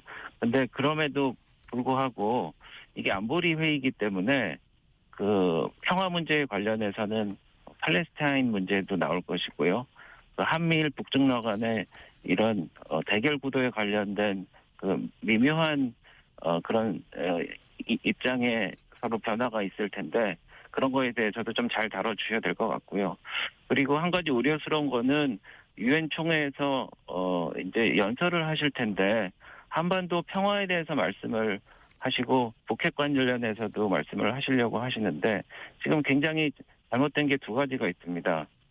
하나는 그 북핵 관련해서 북한을 실질적인 핵 보유국으로 인정하는 듯한 발언을 하셨는데 그게 만약에 실질적인 핵 보유국으로 인정받게 된다면은 NPT 조약에 가입한 1967년 이전에 핵을 만든 그런 나라와 동일한 그런 스테이터스에서 그것을 하게 되면은 핵을 없애지 못하게 되는 위험성이 있거든요. 그래서 그것을 섣불리 말씀하신 게 지금 북한으로 하여금 핵을 레버리지로 해서 다른 일을 벌이게 하는 위험한 형국이다 이런 말씀을 드리고 싶고요. 하나는 외국 군대가 우리나라를 지켜주지 못한다고 해갖고 이 손을 내미는 것은 굴종적인 행위라고 이제 대통령께서 나가기 전에 말씀을 하셨는데 제가 대한민국 공군에서 미군과 같이 근무도 해보고 했는데 사실 우리나라 현 상황에서는 하늘을 지켜주고 실질적으로 우리나라와 공동 작전을 해갖고 유라시아 대륙의 끝자락에 우리나라를 지켜준 게 우리나라 연합국들입니다. 그런데 이런 외국 군대에 대해서 폄하를 하고 더군다나 지금 미국과 관세 협상 관련해 갖고 미묘한 시점에 뭐랄까 지난번 100일 기자회견도 그러시고 이제 미국이 우리와 협상이 제대로 안 될 것 같으면은 좀 맞서야 된다 이런 취지로 말씀을 하시는 것 같은데 그 이후로 뭐 촛불 행동이 시위를 하기도 하고 여러 노조도 앞서기도 하고 어젠가요? 여당 의원 5명이 미국 대사관에 항의 방문을 했다고 그러더라고요. 그래서 사실 이재명 대통령한테는 7월 31일 2+2 그 장관 회의가 백악관에서 있은 다음에 충분한 시간이 있었습니다. 그래서 8월 25일 날 대통령께서 그 트럼프를 만나갖고 실질적으로 합의서가 필요 없을 정도로 잘된 회담이라고 해서 마무리하고 오셨잖아요. 그 이후로 지금 9월 23일 아닙니까? 또 한 달이 지났어요. 잘 됐다고 했는데 지금 와서 갑자기 그렇게 절대로 못 받아주고 군대 얘기도 하시고 그렇게 IMF 상황을 맞을 수밖에 없다. 이렇게 갑자기 나서시니까 저희는 이 전체가 대국민 사기극 아니었나 하는 강한 의심을 합니다. 그래서 대한민국 국민이 우리나라 안 되기를 바라는 사람이 어디 있겠습니까? 그래서 이번에 유엔에 가셔서 만약에 정상회담이 정상적으로 안 될 것 같으면은 트럼프 대통령을 복도에서라도 만나서 붙잡고 이거는 할 수가 없고 제대로 해야 된다라고 말씀을 하시고 거기서 해결이 안 되면은 에이펙 경주에 모신다고 해갖고 끝까지 풀어내야 됩니다.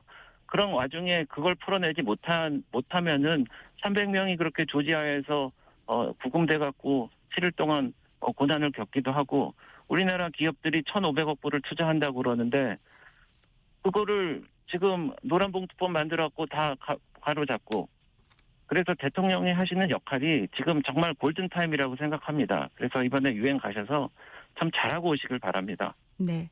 유엔 총회의 중요성은 많은 분들이 다 공감을 하시는데 바로 직전에 사실 또 김정은 위원장도 또 연설을 통해서 네. 입장을 내놨습니다.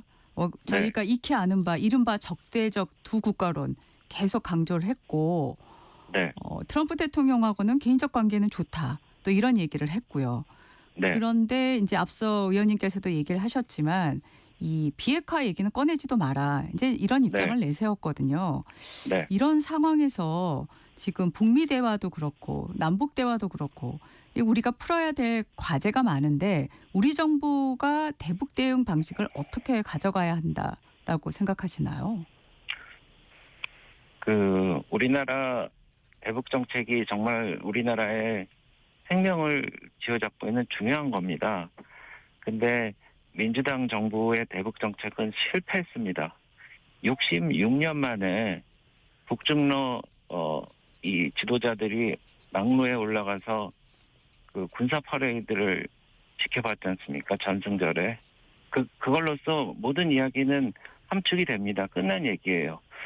그런데 우리나라는 이제 북한에서는 절대 우리나라와 마주하지 않는다. 미국과 마주할 수 있는데 그것도 미국과 마주하는 거는 비핵화를 전제로 한다라고 이렇게 어려운 조건을 내세우고 있습니다. 그런데 우리나라는 북한에 대해서 할 얘기는 하고 또 챙겨줄 건 챙겨주고 하는 양면 정책으로 가야 되는데 너무 굴종적으로 가는 게 문제입니다. 그리고 지금 통일부라는 명칭을 없애고 한반도부로 만든다는 이야기가 한동안 나왔는데 통일부에서도 굳이 부정은 안 하는 것 같아요. 얼마 전에 대정부 질문을 하고 그랬는데 통일부 장관께서 북한의 최대 위협은 대한민국이라는 그런 어이없는 말씀을 하셨습니다. 근데 그렇게 평화통일도 안 하고 우리나라가 북한의 위협이고 뭐 그런 상황에서 그거는 북한의 주장을 상당 부분 차용하는 거거든요. 그런 상황에서 대한민국의 통일이 오겠냐 하는 생각이 듭니다. 그리고 예전에 노무현 정부 때나 문재인 정부 때나 지금 이재명 정부 때나 저는 위장된 평화라고 생각합니다. 어떤 분은 전쟁이 없는 상황을 평화라고 하는데 전쟁이 없다고 하더라도 그 위장평화 기간 동안에 미사일 만들고 핵탄두 만들고 여러 가지 한반도의 평화를 저해할 수 있는 모든 준비를 다 해왔단 말이죠. 그런데 민주당 정부에서는 개성의 연락소가 폭파로 무너질 때 말 한마디 한 적 있습니까? 네, 보상해달라고 한 적 있습니까? 예. 그래서 네. 정상화로 돌아가야 된다. 그런 말씀을 다시 드리고 싶습니다. 예. 더 말씀 나누고 싶은데 오늘은 좀 시간이 여기까지인 것 같습니다. 오늘 말씀 네. 감사합니다. 네, 감사합니다. 지금까지 배준영 국민의힘 의원과 말씀 나눴습니다.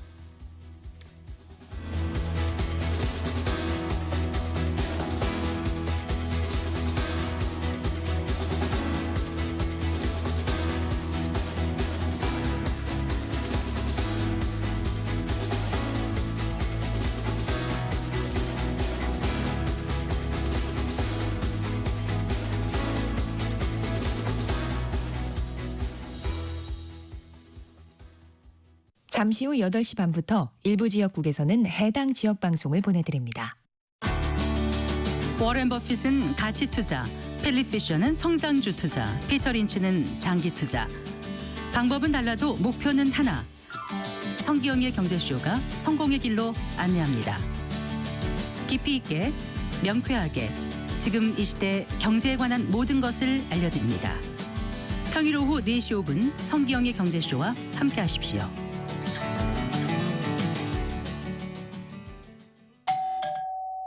편지 왔습니다. 퇴근길 지친 당신에게 힘이 되는 뉴스를 전해드립니다. 매일 저녁 5시 5분 당신과 함께 읽는 세상 이야기 KBS 1라디오 뉴스레터 K. 지금 시각은 8시 30분입니다. KBS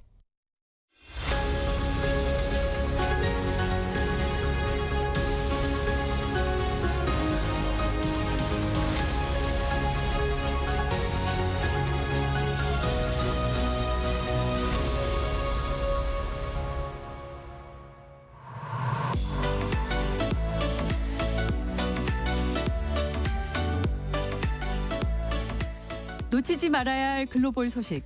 맥락이 있는 국제 뉴스를 전해드립니다. 글로벌 톡톡 시간입니다. 주인주 외신캐스터 나와 계십니다. 네, 어서 오십시오. 반갑습니다. 네, 반갑습니다. 최근에 아시아 국가들에서 잇따라 반부패 시위가 열렸습니다. 일각에서는 이른바 아시아의 봄 현상이 나타나는 거 아니냐 이런 말까지 나오는데요. 네. 인도네시아에서는 국회의원 특혜를 없애자는 시위가 열렸죠. 지금 어떤 상황일까요? 지금은 이제 좀 어느 정도 진정 국면을 접어든 상황인데요. 사건을 좀 말씀을 드릴게요. 이게 사실 이제 작년 9월 달부터 시작이 된 건데 인도네시아 하원 의원 580명에게 정부가 주택 수당으로 1인당 5천만 루피아, 우리 돈으로 430만 원인데 사실 우리가 보기에는 그렇게 큰 금액이 아니라고도 볼 수가 있는데요. 문제는 자카르타에 일하는 일반 근로자들의 최저임금이 우리 돈으로 46만 원에 불과합니다. 46만 원. 그러니까 거의 10배 정도의 돈을 그것도 국회의원들에게 매달 준다라고 하니까 사람들이 분노하게 되고 결국 거리로 쏟아 나오게 된 건데요. 여기에다가 일반 사람들의 실업률이 굉장히 높았다고 합니다. 네. 그것도 해고도 당하고 있는데 이런 상황에서 국회의원들만 이렇게 특혜를 준다라고 말하니까 분노가 폭발하게 된 거고요. 결국 국회의원 특혜 반대 시위가 전국적으로 번지면서 방화, 약탈 이런 일이 벌어지자 정부가 강경 대응했고요. 경찰 장갑차에 깔린 오토바이 배달 기사를 포함해서 무려 10명이 사망했고 20명이 실종이 된 겁니다. 네, 좀 인명 피해도 크네요. 네. 근데 또 필리핀을 보면 주말 네. 동안에 정치권 비리를 규탄하는 시위가 열렸습니다. 국회의원들이 이번에도 또 국회의원이네요. 네. 건설 업체로부터 뇌물을 수수했다는 의혹이 제기됐다고요. 그렇습니다. 지난 21일인데요. 필리핀, 그러니까 주말이죠. 필리핀 수도 마닐라 중심부에 있는 리살 공원에서 무려 8천 명의 시민들이 모여서 정권 규탄 시위를 벌였습니다. 시위대들은 최근에 홍수 예방 사업과 관련해서 상하원 국회의원들이 뇌물을 받았다. 이거 의혹 때문에 시위를 한 건데요.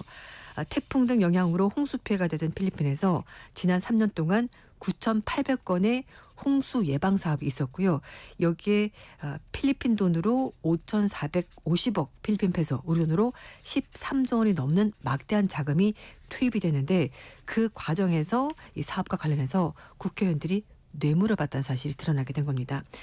청문회 출석한 건설회사 관계자들이 하원 의장 포함해서 하원 의원들에게 무려 17명에게 뇌물을 줬다고 고백을 한 거고요. 네. 여기에다가 이 사업과 관련된 전직 엔지니어도 청문회 출석을 해서 15개 건설사가 담합해서 총 2조 원이 넘는 홍수 통계 사업을 독식했다라고 폭로를 한 겁니다. 그래서 이 건설업자들은 완공되지도 않은 그런 프로젝트 진행했고 심지어는 댐이 있다고 가서 봤더니 댐이 없었습니다. 그 정도로 많은 돈을 뒤로 빼돌린 셈이 된 건데 그 중간에서 일부 돈들이 국회의원들에게 흘러간 겁니다. 네. 거기다가 여기에 이제 비리에 연루된 고위층 가족들이 SNS에 초호화 생활하는 것을 과시한 사실까지 알려지면서 네. 필리핀 국민들의 박탈감, 분노가 극에 달한 겁니다. 필리핀 재무장관 얘기에 따르면요, 이 사업 때문에 여러 가지 경제 손실이 따져봤더니 지금까지 우리 돈으로 1조 300억에서 2조 8,800억 정도 될 거라고 필리핀 정부 관계자가 설명을 했습니다. 정부는 이번 달 들어서 관련 사업 부패 가능성을 조사하고 있고요. 책임자들을 형사 고발할 수 있는 독립위원회를 일단 구성을 했습니다. 네. 지금 캐나다, 호주, 영국, 포르투갈 이렇게 네 나라가 차례로 팔레스타인을 국가로 공식 승인했습니다. 네, 맞습니다. 네. 외교사적인 의미 상당하죠. 네, 그렇습니다. 그런데 이게 상징성만 있는 거 아닐까 이런 평가도 있습니다. 어떻게 봐야 네. 될까요? 상징성보다는 조금 더 의미가 있다라고 볼 수가 있을 것 같은데요. 말씀하신 것처럼 캐나다, 호주, 영국, 포르투갈 이제 좀 전에 프랑스까지 유엔 총회장에서 팔레스타인을 국가로 인정을 하게 된 건데 유엔 회원국이 193개국이고요. 이렇게 다 이제 연이어서 팔레스타인을 국가로 인정하면서 총 152개 나라가 팔레스타인을 국가로 인정을 했습니다. 특히 이제 말씀인 것처럼 뭐 영국, 캐나다, 프랑스 이런 나라 소위 말해서 G7에 들어간 나라거든요. 네. 그렇기 때문에 이런 국제사회에서 강력한 힘을 발휘하는 영향 있는 나라들이 인정했기 때문에 상징적인 의미에서 좀 더 이스라엘에게 압박이 될 거다는 얘기가 나오고 있습니다. 유엔 출신의 아디 임세이스 온타리오주 퀸스대 법학부 교수는요. 팔레스타인을 만약에 국가로 인정하게 되면 이스라엘과 양자 관계를 전면적으로 재검토하게 되는 근거가 마련되는 거다 설명했습니다. 네. 이 팔레스타인을 국가로 승인한 나라는 이스라엘과 맺은 여러 가지 협정에 대해서 팔레스타인 측에 어떤 뭐 위배되거나 불편한 부분, 그러니까 해가 되는 부분이 없는지를 검토를 해야 되기 때문에 앞으로 이스라엘과의 관계에서 뭔가 새로운 이정표가 될 수 있다는 평가가 나오고 있습니다. 당연히 이스라엘은 반발할 수밖에 없는데요. 네. 어떤 입장을 내놓고 있을까요? 뭐 네타냐후 총리는 뭐 계속해서 절대 안 된다는 입장이고요. 특히 네타냐후 총리 얘기를 하는 것이 이렇게 팔레스타인을 국가로 인정을 해주면 하마스가 테러한 것에 대해서 국제사회가 보상을 주는 거나 마찬가지라면서 반대를 하고 있고요. 그래서 뭐 트럼프 대통령도 마찬가지로 지금 계속 반대를 하고 있는데 하지만 여기서 우리가 좀 봐야 될 부분이요. 팔레스타인을 국가로 인정한다고 해서 하마스를 인정해 주는 건 아닙니다. 물론 하마스가 정치 조직이 맞긴 한데요. 캐나다 총리가 팔레스타인 국가를 인정하면서 얘기를 했습니다. 물론 이렇게 팔레스타인을 국가로 인정하는 것이 만병통치약이 아니라고는 알고 있긴 하지만 지금 상황에서는 이게 최선의 선택이라고 말했고요. 팔레스타인 자치정부가 이끄는 팔레스타인 국가를 인정하는 것은 평화로운 공존 그리고 하마스의 종말을 추구하는 사람에 대해서 힘을 실어주는 것이라면서 절대 테러를 정당화하는 조치가 아니다. 보상도 아니다라고 설명을 했습니다. 이번 조치는 팔레스타인의 프랑스의 정식 대사관을 설립할 수 있는 계기도 마련이 되는 것이고요. 유럽 외교의 중동 정책 축을 좀 재정렬하는 분기점이 될 수가 있을 것이고 또 한편에서는 프랑스가 국제사회에서 어떤 중재자 역할을 하기 위해서 적극적으로 나서는 거다라는 해석도 있습니다. 네. 찰리 커크죠. 네. 예, 피살된 찰리 커크의 추모 행사가 22일 애리조나주에 열렸고 추모 행사에 트럼프 대통령이 참석을 했는데 이 행사에서 한국을 언급했다고요? 네. 뭐 지금 전반적인 분위기가 무슨 공화당 전당대회 아니냐라고 말할 정도로 공화당 거물급 인사들 그리고 미국 정부 관계자를 대거 참석했는데요. 21일 날 애리조나주 피닉스에 있는 스테이트팜 스테디움에서 우파 청년 운동가 찰리 커크 추모 행사가 공식 있었습니다. 네. 트럼프 대통령이 이 화려한 불꽃과 함께 연단에 오르면서 암살범은 급진 좌파다 뭐 이렇게까지 얘기를 했는데요. 그러면서 트럼프 대통령이 서울에서 많은 군중들이 모여서 성조기를 흔들며 찰리 커크를 지지한다라고 밝혔고요. 그러면서 싸우고 또 싸워야 된다. 찰리는 미국을 지키기 위해서 큰 판에서 매우 중요한 역할을 했던 사람이다라고 밝혔습니다.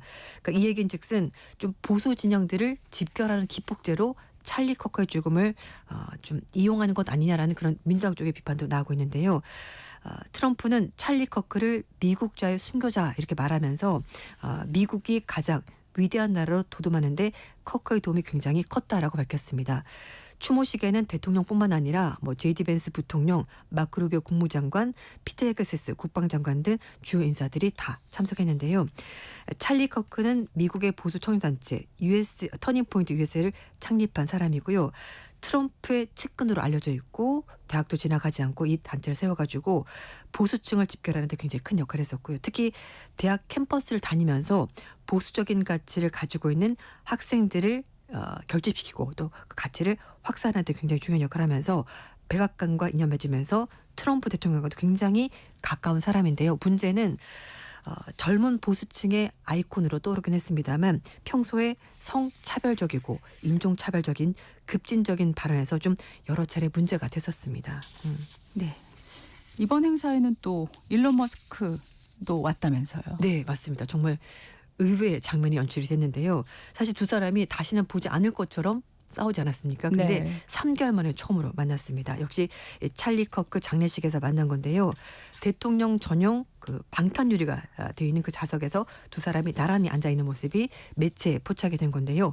심지어 악수까지 했고요. 이렇게 귓속말 하듯이 되게 다정하게 이야기를 주고받았습니다. 그런 행동까지 했습니까? 네. 머스크도 트럼프 대통령이 뭐라고 얘기를 하니까 고개를 끄덕끄덕하면서 약간 동조하는 분위기였는데요. 정부효율부 장관을 수장을 맡으면서 트럼프 대통령의 어떤 정책의 핵심적인 역할을 했던 인물인데 하지만 트럼프 정부가 관세 등 여러 가지 정책에 대해서 일론 머스크와 이견을 보이면서 두 사람 사이가 완전히 틀어졌는데요. 하지만 이날은 두 사람이 굉장히 다정한 모습으로 이야기를 나눠서 좀 의외였던 얘기 나오고 있고요. CNN 방송 보도에 따르면 커크가 생전에 일론 머스크와 트럼프 대통령의 불화를 좀 잠재우기 위해서 중재적인 역할을 했었다는 얘기도 있었습니다. 그리고 이번 장례식에 커크의 부인 에리카가 등장했는데요. 남편의 살해범을 용서한다라는 입장을 밝혔습니다. 에리카는 증오에 대한 답은 증오가 아니라면서 남편을 살해한 타일러 로빈슨 용서한다고 말했습니다. 네. 일본 얘기 좀 들어보고 싶습니다. 일본 자민당 총재 선거 다음 달 4일인데요.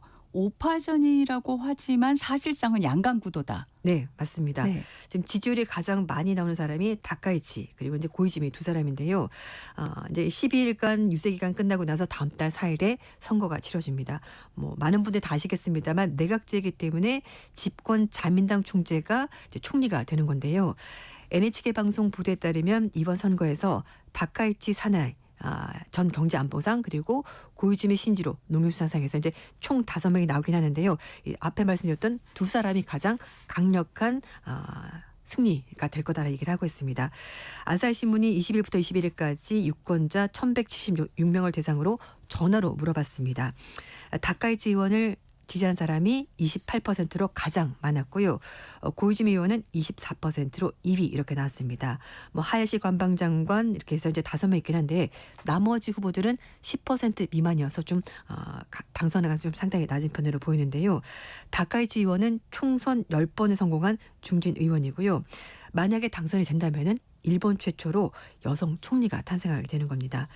TV 프로그램 캐스터를 거쳐서 1993년 중요한 선거에서 이기면서 처음으로 정치에 입문하게 됐고요. 하지만 약점이 있습니다. 뭐 약점이라고 하기 우리 입장인 건데요. 극우 성향이어서 고 아베 신조 전 총리 후계자로 뭐 여자 아베 이런 얘기까지 나오고 있고요. 네. 최근에 좀 문제가 될 만한 발언이 있었습니다. 2022년 한 행사에 참석해서 일본 정치인들이 야스쿠니 신사 참배를 어정쩡하게 하니까 상대가 기어오른다라고 말해서 한국을 겨냥한 논란이 될 만한 발언이 있어서 네. 만약에 총리가 된다면은 한일 관계가 좀 삐걱거리지 않을까라고 생각을 해볼 수 있을 것 같습니다. 네, 그래서 지금 누가 총리가 일본을 맡느냐에 네, 따라서 맞아요. 한일 관계 변화가 있을 것이다. 이런 얘기들이 나올 수밖에 없는 건데 지금 이제 다카이치 전 경제안보 담당상은 어떤 입장인지 좀 얘기를 해주셨고 네. 고이즈미의 아들이죠. 저희가 아는 맞아요. 고이즈미 총리의 네. 아들 고이즈미 농림수산상은 한일 관계 개선을 추진하겠다는 입장을 밝혔다고요. 네, 맞습니다. 20일 날 출마 기자회견하면서 한국은 국제사회 다양한 과제 대응에 있어서 일본의 파트너로서 굉장히 중요한 이웃이다라고 말했고요. 그러면서 한일 관계, 한미일 협력의 중요성이 더욱더 커지고 있다면서 정책의 일관성이 매우 중요하다라고 말했습니다. 이시바 시게루 전 총리도 마찬가지로 한일 관계 중요하게 생각했었거든요. 그래서 이걸 이어갈 것으로 보이고 정상급에서도 이재명 대통령과 셔틀 외교를 계속 진행을 해서 정상 간의 신뢰관계를 구축해 나가고 싶다는 희망사항도 밝혔습니다. 다만 본인이 총리로 취임할 경우 야스쿠니 신사를 참배할 거냐라는 질문을 받았는데요. 그 부분에 대해서는 적절하게 판단하겠습니다라고 해서 말을 아꼈습니다. 말씀하신 것처럼 고이즈미 준이치로가 아버지입니다. 그래서 2001년부터 2006년까지 매년 야스쿠니 신사를 참배하면서 주변국들과 긴장 관계를 맺었고요. 사실 이제 고이즈미 의원도 본인 역시 야스쿠니 신사를 참배한 적이 있었습니다.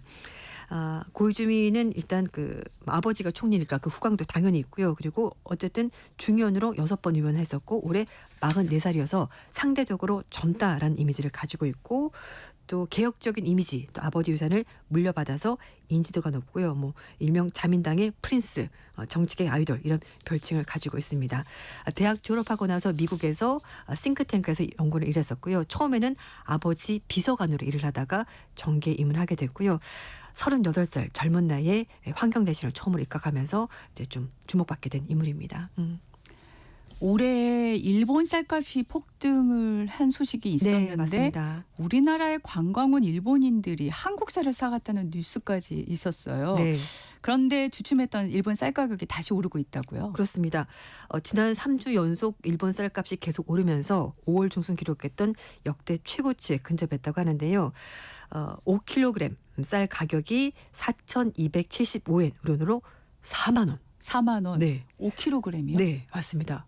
4만 원.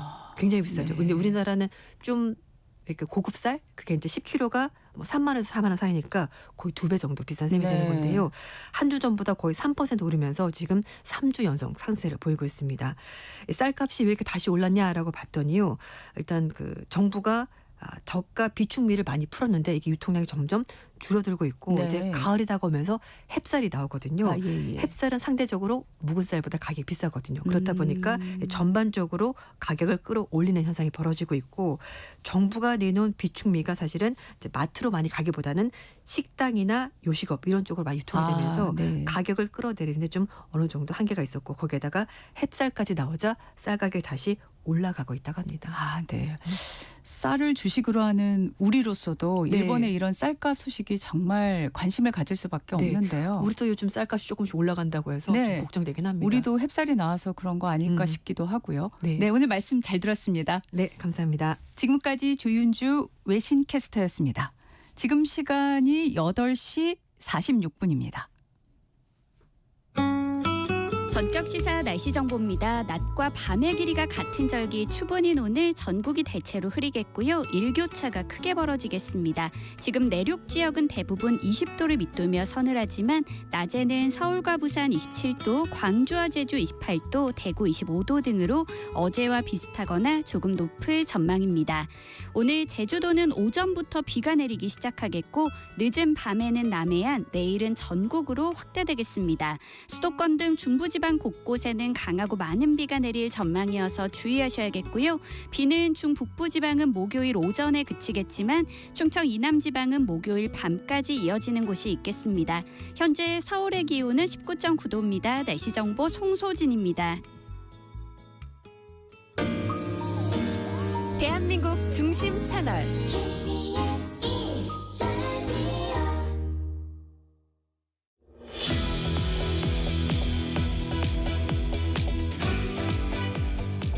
최근 배터리 화재 사고가 잇따르고 있습니다. 주거 공간 안의 충전에 따른 인명사고까지 발생해 충격을 주고 있는데요. 과연 주거 공간에서 전기 스쿠터를 충전해도 되는 건지 이온 배터리 화재 현장을 직접 취재한 더보다 최은진 기자와 함께 화재 예방법까지 들여다보겠습니다. 어서 오세요. 안녕하십니까. 최 기자 정말 다양한 사례 현장을 다녀오고 취재했는데 기자로서 가장 충격적이었던 사례는 어떤 현장이었을까요? 아무래도 이제 대용량 배터리가 폭발해서 인명 피해가 있는 사고가 제일 안타까웠죠. 그래서 최근에는 이제 지난달에 서울 마포 아파트에서 전동 스쿠터 배터리가 폭발한 것으로 추정되는 그런 화재가 발생했습니다. 이 화재로 이제 모자 네. 이제 자택에 있던 모자가 이제 돌아가셨고요. 그다음에 또 부산에서도 비슷한 일이 있었습니다. 부산 북구에서도 이제 또 마찬가지로 이제 스쿠터 배터리 화재로 이제 그 집 안에 계시던 분들이 이제 돌아가신 그런 사고가 있었고요. 그다음에 인명 피해는 아니었지만 이제 경기도 동두천에서 캠핑용 배터리에서 또 이제 불이 나서 또 이제 많은 이제 주민들이 놀라서 이제 대피하고 이런 비슷한 사건들이 취재하다 보니까 계속 발생하고 있다라는 것을 알게 됐습니다. 특히 인명 피해가 많이 나는 게 이 배터리 충전을 집 안에서 한 경우들이어가지고 그 피해가 더 좀 큰 것 같아요. 네, 그렇습니다. 그리고 무엇보다 이 대용량 배터리, 전동 스쿠터, 이런 배터리들은 용량이 크거든요. 네, 그런 것들이 좀 피해가 컸습니다. 리튬이온 배터리인데 왜 이렇게 이 리튬이온 배터리 화재는 이렇게 크고 위험한 걸까요? 일반 화재하고 어떤 차이가 있을까요? 저희가 취재하면서 소방 전문가한테 들은 인상 깊은 얘기 중에 하나가요. 그러니까 확산이 빠른 일반 화재를 말하는 그 소방 용어가 울트라 패스트라고 합니다. 근데 이 울트라 패스트보다 훨씬 더 이제 빠른 속도로 이제 확산된다는 거예요. 이 리튬 이온 배터리 화재가. 그래서 리튬 이온 배터리 같은 경우에는 굉장히 에너지 밀도가 높고, 그리고 이제 순식간에 확산을 하고, 그다음에 이게 불도 불이지만 유독가스가 굉장히 많이 나옵니다. 유독가스가요? 네. 그리고 이게 순식간에 이제 불이 나는 현상을 이제 열폭주라고 부르는데 이제 이게 약간 폭발하다시피 화재가 발생을 하니까 일반 화재보다 좀 위험하다 이렇게 소방에서도 보고 있습니다. 울트라 패스트보다도 더 빠른 속도라는 게 충격적이네요. 열폭주 언급을 해주셨어요. 이 열폭주가 어떤 뜻을 가진 용어일까요? 이 리튬 이온 배터리에 대해서 제가 잠시 설명을 드려야 될 것 같은데요. 배터리에 보통 이제 플러스 마이너스, 그러니까 양극과 음극이 있지 않습니까? 네. 그리고 요 사이를 이제 메우는 액체 전해질이 있습니다. 리튬 이온 배터리 네네. 같은 경우에는 전해질이 액체로 되어 있고 그 안에 이온 알갱이들이 좀 있다라고 이렇게 생각을 하시면 되는데 그 사이에 양극과 음극을 구분하는 분리막이 존재합니다. 네. 네. 근데 이 분리막이 손상되거나 이제 파손되면 양극과 음극에 있는 이온이 이제 만나게 되거든요. 근데 이 과정에서 음극에 있던 이온이 양극 쪽으로 이제 빠르게 이동을 하면서 그러니까 마치 지하철에서 사람들이 갑자기 와르르 내리면 좀 위험한 일이 발생할 수도 있잖아요. 네. 근데 이제 이런 현상 비슷하게 이제 배터리 안에서 갑자기 이제 열 에너지가 높아지는 겁니다. 네, 그러면은 이제 내부 온도가 급상승하게 되고요. 그리고 예를 들어 아까 말씀드린 것 같은 대용량 배터리 같은 경우에는 배터리 하나하나가 이제 큰 통에 이제 셀에 담겨 있거든요. 네네네. 배터리 하나에서 불이 나면은 이제 옆에 연쇄적으로? 있는 그렇죠. 연쇄적으로 폭발하면서 열폭주 그리고 굉장히 이제 큰 화재로 이제 번질 수가 있는 겁니다. 그러면 지금 말씀하신 거 조금 정리를 하자면 열폭주를 일으키는 거는 분리막 파손인데 이 분리막 파손을 일으키는 원인이 뭔지가 또 중요할 것 같아요. 그런데 우리 세간에서는 충전을 많이 하면 과충전이라고 하죠. 이게 곧 화재로 이어진다. 이런 인식이 있는데 이게 맞는 말일까요? 제가 이제 결론부터 말씀을 드리자면 그 과충전이 직접적인 원인은 아니라고 합니다.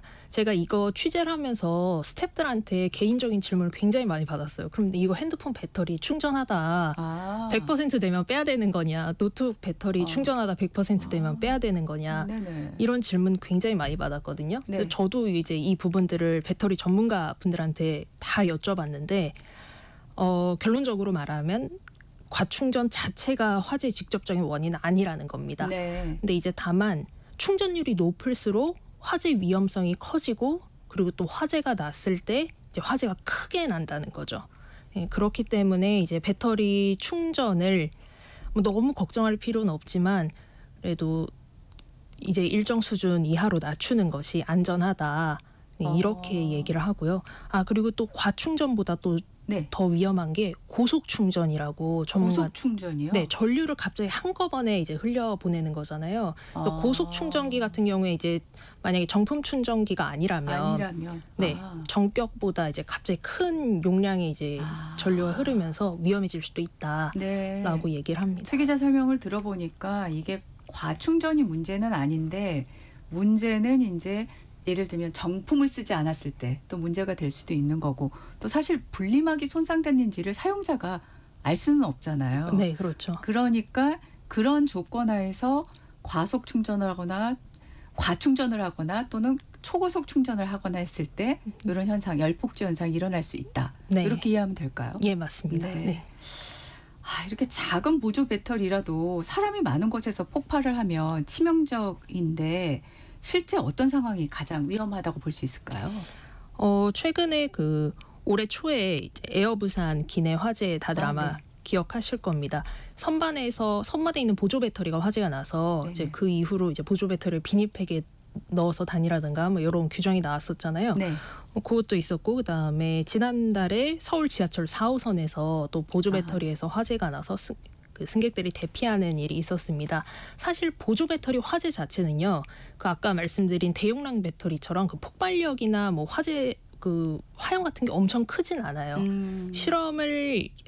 보조 배터리 실험이 여러 개가 있는데 대부분 보면 이제 화르르 하고 다시 꺼지긴 합니다. 근데 이제 옆에 가연성 물질이 있거나, 네, 그리고 또 지하철이나 비행기처럼 이제 밀폐되고 밀집된 공간에서 폭발을 하면은 아무래도 이제 피해가 커질 가능성이 있는 거겠죠. 네.